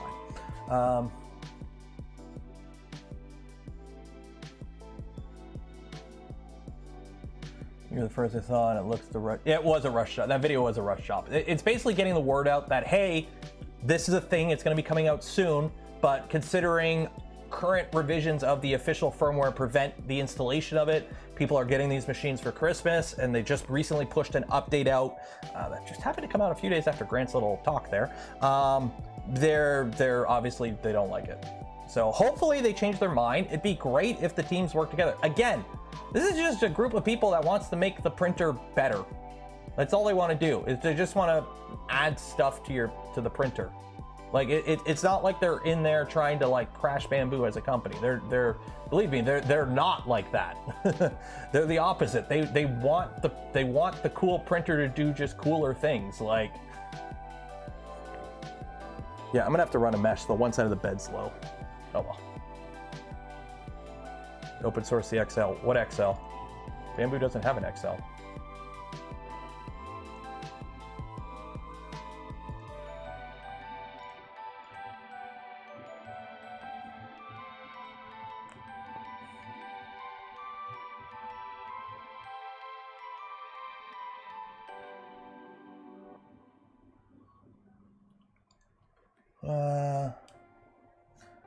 Yeah, this machine actually does have this has the Whopping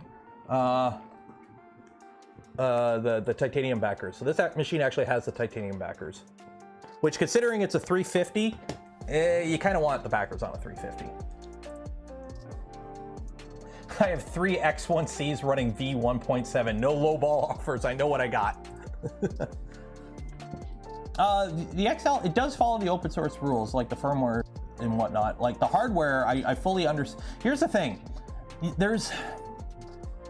I wish we could tier it. The problem is a lot of open source rules are based upon software, and we're trying to make it work with hardware. So the problem is you develop hardware. You know, Prusa spends how many years developing the XL, testing it, creating all the custom boards for it, everything. And then if they were to just open source, release all the plans, all the CAD, all the schematics, freaking Physek will be making a knockoff kit in 20 minutes. Like, you know it, I know it, and that'll kill their sales. So as shitty as it is, like, it's almost like we need an open source with an asterisk tab, where it's like, yeah, you know, here's the files if you want to print replacement parts, here's the firmware if you want, but the actual like schematics of the board, we're keeping that under wraps. The actual CAD of the printer, we're keeping that under wraps. The lockup mechanism for the tool changer, because that's so critical, and basically this is what makes the machine special, we're keeping that under wraps. Like, it's kind of weird, like that's, oh, hey, Joe's here. Yeah, so it's like, I'm on the Voron team, so for us, it's like, here's everything. But I don't have 700 people whose livelihoods depend on Voron making a profit. So, embargo period. Yeah, even Ultimaker, I don't know if they still do it, but they had a 1-year thing where it's like, yeah, our machines are open source, but we don't release anything for a year. So after a machine comes out, there's a 1-year period where they don't release barely anything, and then they put everything out. So it's different when you're a for-profit company with employees that their livelihood depends on you, versus just, you know, a couple people having fun in their basement designing shit. Like, it's almost like we need like an in-between tier between like closed source and open source, where it's like open source with an asterisk, or open source. I don't know. That's the problem with your argument, Taylor. It's their right. Well, that's the thing too. It is their right. If you design something fully from scratch, you're allowed to release what you want to release. That's the thing.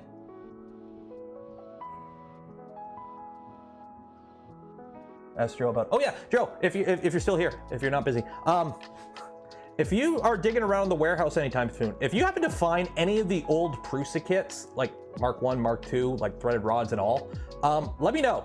Because I kind of want to build, I'm kind of on a kick now of building old printers, because we did the Ultimaker, and I got the Tico back there, which I found the plug, so now it's doing the mood lighting thing.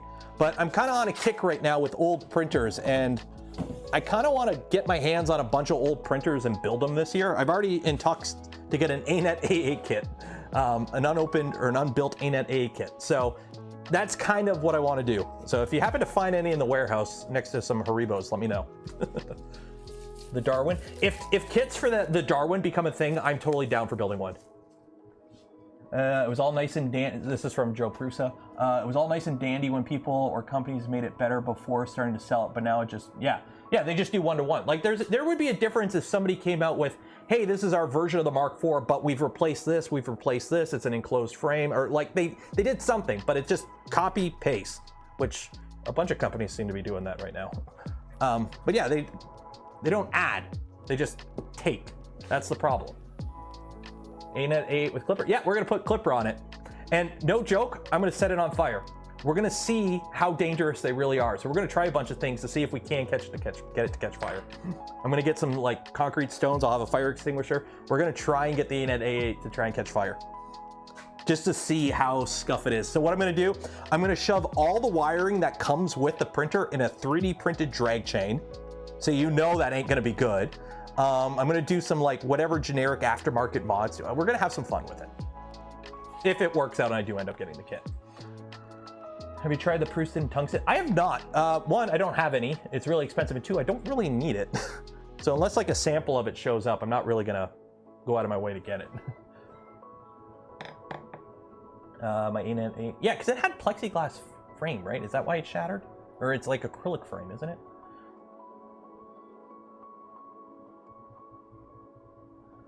Also, your ASA seems to be a thing that's completely sold out. They're all out of the Prusament ASA. That stuff's good.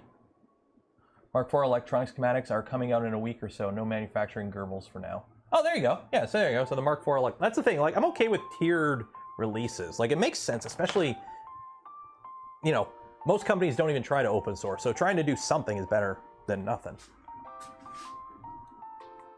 Okay, how's that coming? Oh, that's coming along good. That'll be a nice green. It'll go good with the blue fans. What are your thoughts on Saval? I have two Savals. I got the SV06 and the Plus. They're pretty decent entry-level machines. They're obviously built to a price point, but I know a few people that picked them up as just like PLA fodder machines for print farms, and they work just fine. Cheap bearings though. Cheap bearings, and it is built to a price point, let's be honest. But, you know, for a cheap bed flinger, at least it's not a V-wheel bed flinger. Flimsy frames. At least on the stock size, it's okay. And it's yeah, they recently merged with Comgrow, which is kind of weird. Because Comgrow worked with Creality, so a lot of people think Comgrow was Creality. Comgrow bought stuff from Creality to build their own printers. Yeah. Doubling the manufacturing capacity in the next month, we're going to do around 600 tons a year right now. Okay, Joe, is that 600 tons of ASA or 600 tons of filament as a whole per year?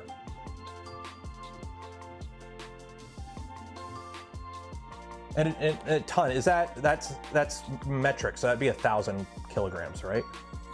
PONN, yeah. Yeah, 1,000 kilograms. 600 tons in total. Okay. So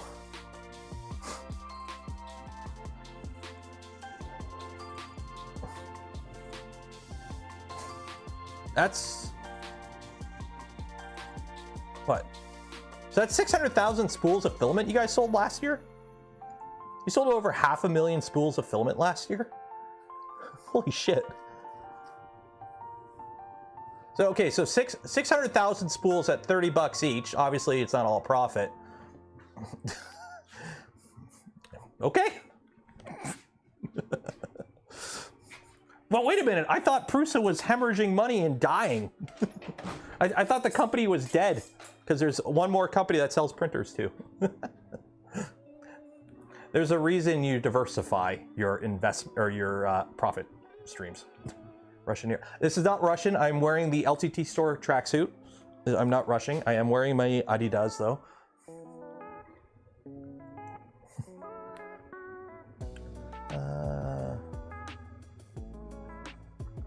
Happy with a Mark V? Yeah, doubling. Yeah, and double. Okay. The only thing is, Joe, Prusament outside of shipping sucks. I know it weighs a kilogram, so shipping a kilogram is expensive, but that's like I can't buy Prusament because it's stupidly priced over here in Canada. You need to start. Can you work with resellers? Can you sell it through resellers?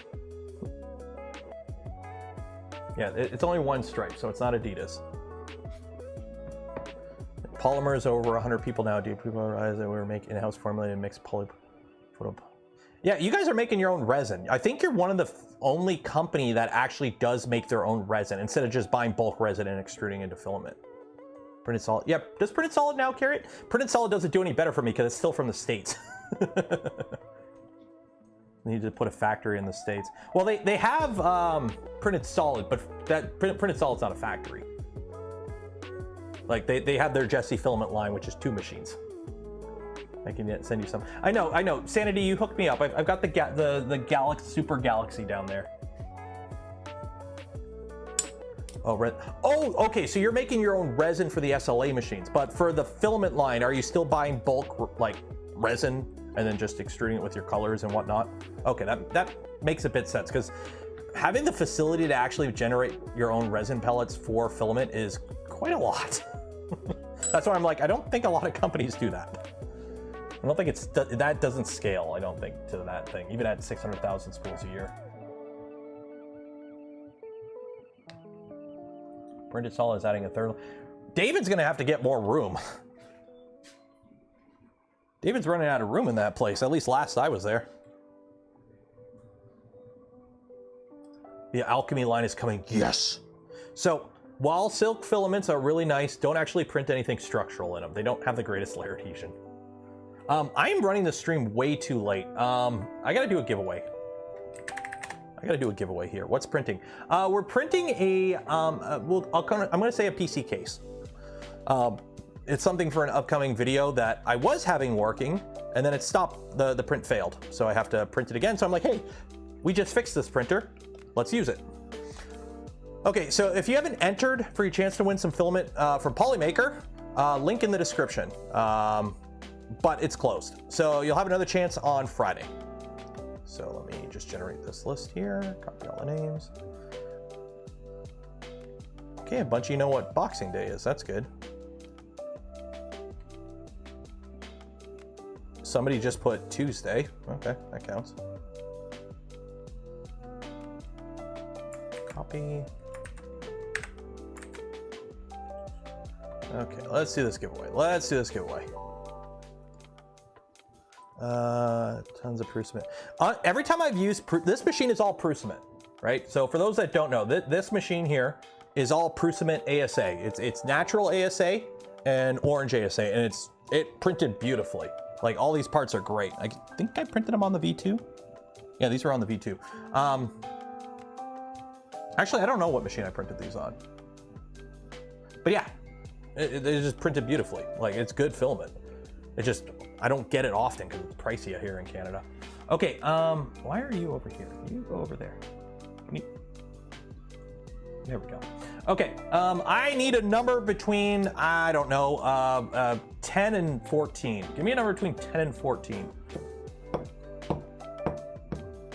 12. There you go, that works. 1, 2, 3, 4, 7, 8, 9, 10, 11, 12. There we go. And the winner is going to be, oh, dang it. One of these days it's going to land on the odd line.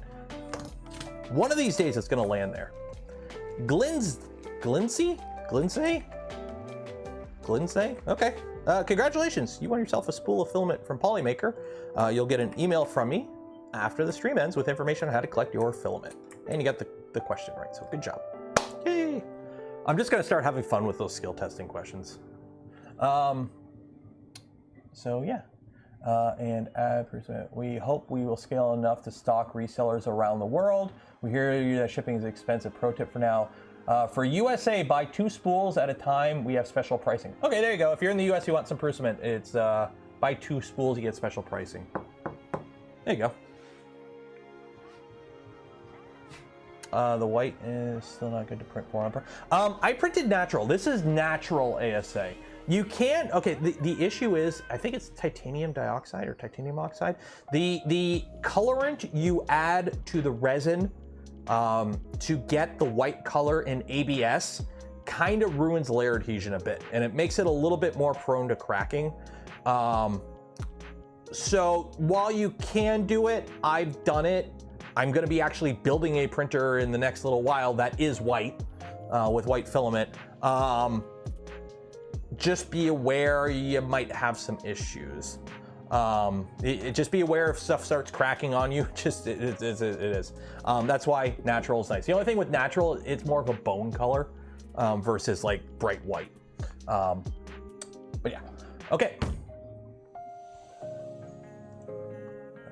Okay, so let's remove that message. You think if you hit remove, it would remove the pin too, but it doesn't. Okay, so I think we're gonna call it there because I ran this stream later than I expected. So yeah, so if you haven't watched today's video, go watch it. Hey, Bambu Lab X1 series of printers are jailbroken now, or will be. I've jailbroken mine, and the team working behind it, the X1 Plus team, will hopefully have the actual release version of the custom firmware for Bambu Lab X1 series of printers available hopefully in the coming days. They're like just wrapping it up kind of thing. But they wanted the announcement out now so that those that are getting machines for Christmas or that are currently running a version of the firmware that is not compatible can downgrade while you still can. So right now, if you are running a Bambu Lab X1 printer and you are on 1.7.1 or newer, you cannot install a custom firmware. You need to go in the Bambu Handy app on your phone and downgrade to 1.7.00 or older. I think you can't do 1.7 anymore. They removed that. So I think you can go to 1.65 and then you'll be able to update to the custom firmware, which is based on 1.7. So yeah, so if that's something you're interested in, consider putting your machine in a state that if you do want to put custom firmware in the future, you'll be able to, and you're not locked out of it. But don't talk about it on the Bambu official Discord. They don't ban the talk of it, apparently. So go make your own Discord or something. I don't know, or just generic 3D printing Discord. Or mine! Join it, link in the video description. And while you're down there, don't forget to check out the links down there, such as Polymaker. Shout out to Polymaker for the spool of filament we gave away this stream and every stream. Link for them and more in the video description. Affiliate links don't cost you anything extra, go a long way in supporting the channel. And for those that donate to the channel, gifted memberships to others, or became members of the channel yourself, I thank you. I would not be able to do the things I do, create the custom, or the English, create the content I create without your continued support. You make it all possible. So we are going to call it there. I'm going to go make some din for the family. And I will see you all on Friday. There might be a Twitch stream on Thursday. We'll see. Does the custom firmware have thermal runaway detection? It does. Because it basically has what the stock firmware does and more. Okay, we're calling it there. I ran it long. Yeah. Shout out for everyone for hanging out. We had a lot of people here, so don't forget to like the smash button on the way out, subscribe if you're not subscribed, and I will see you later this week. Goodbye.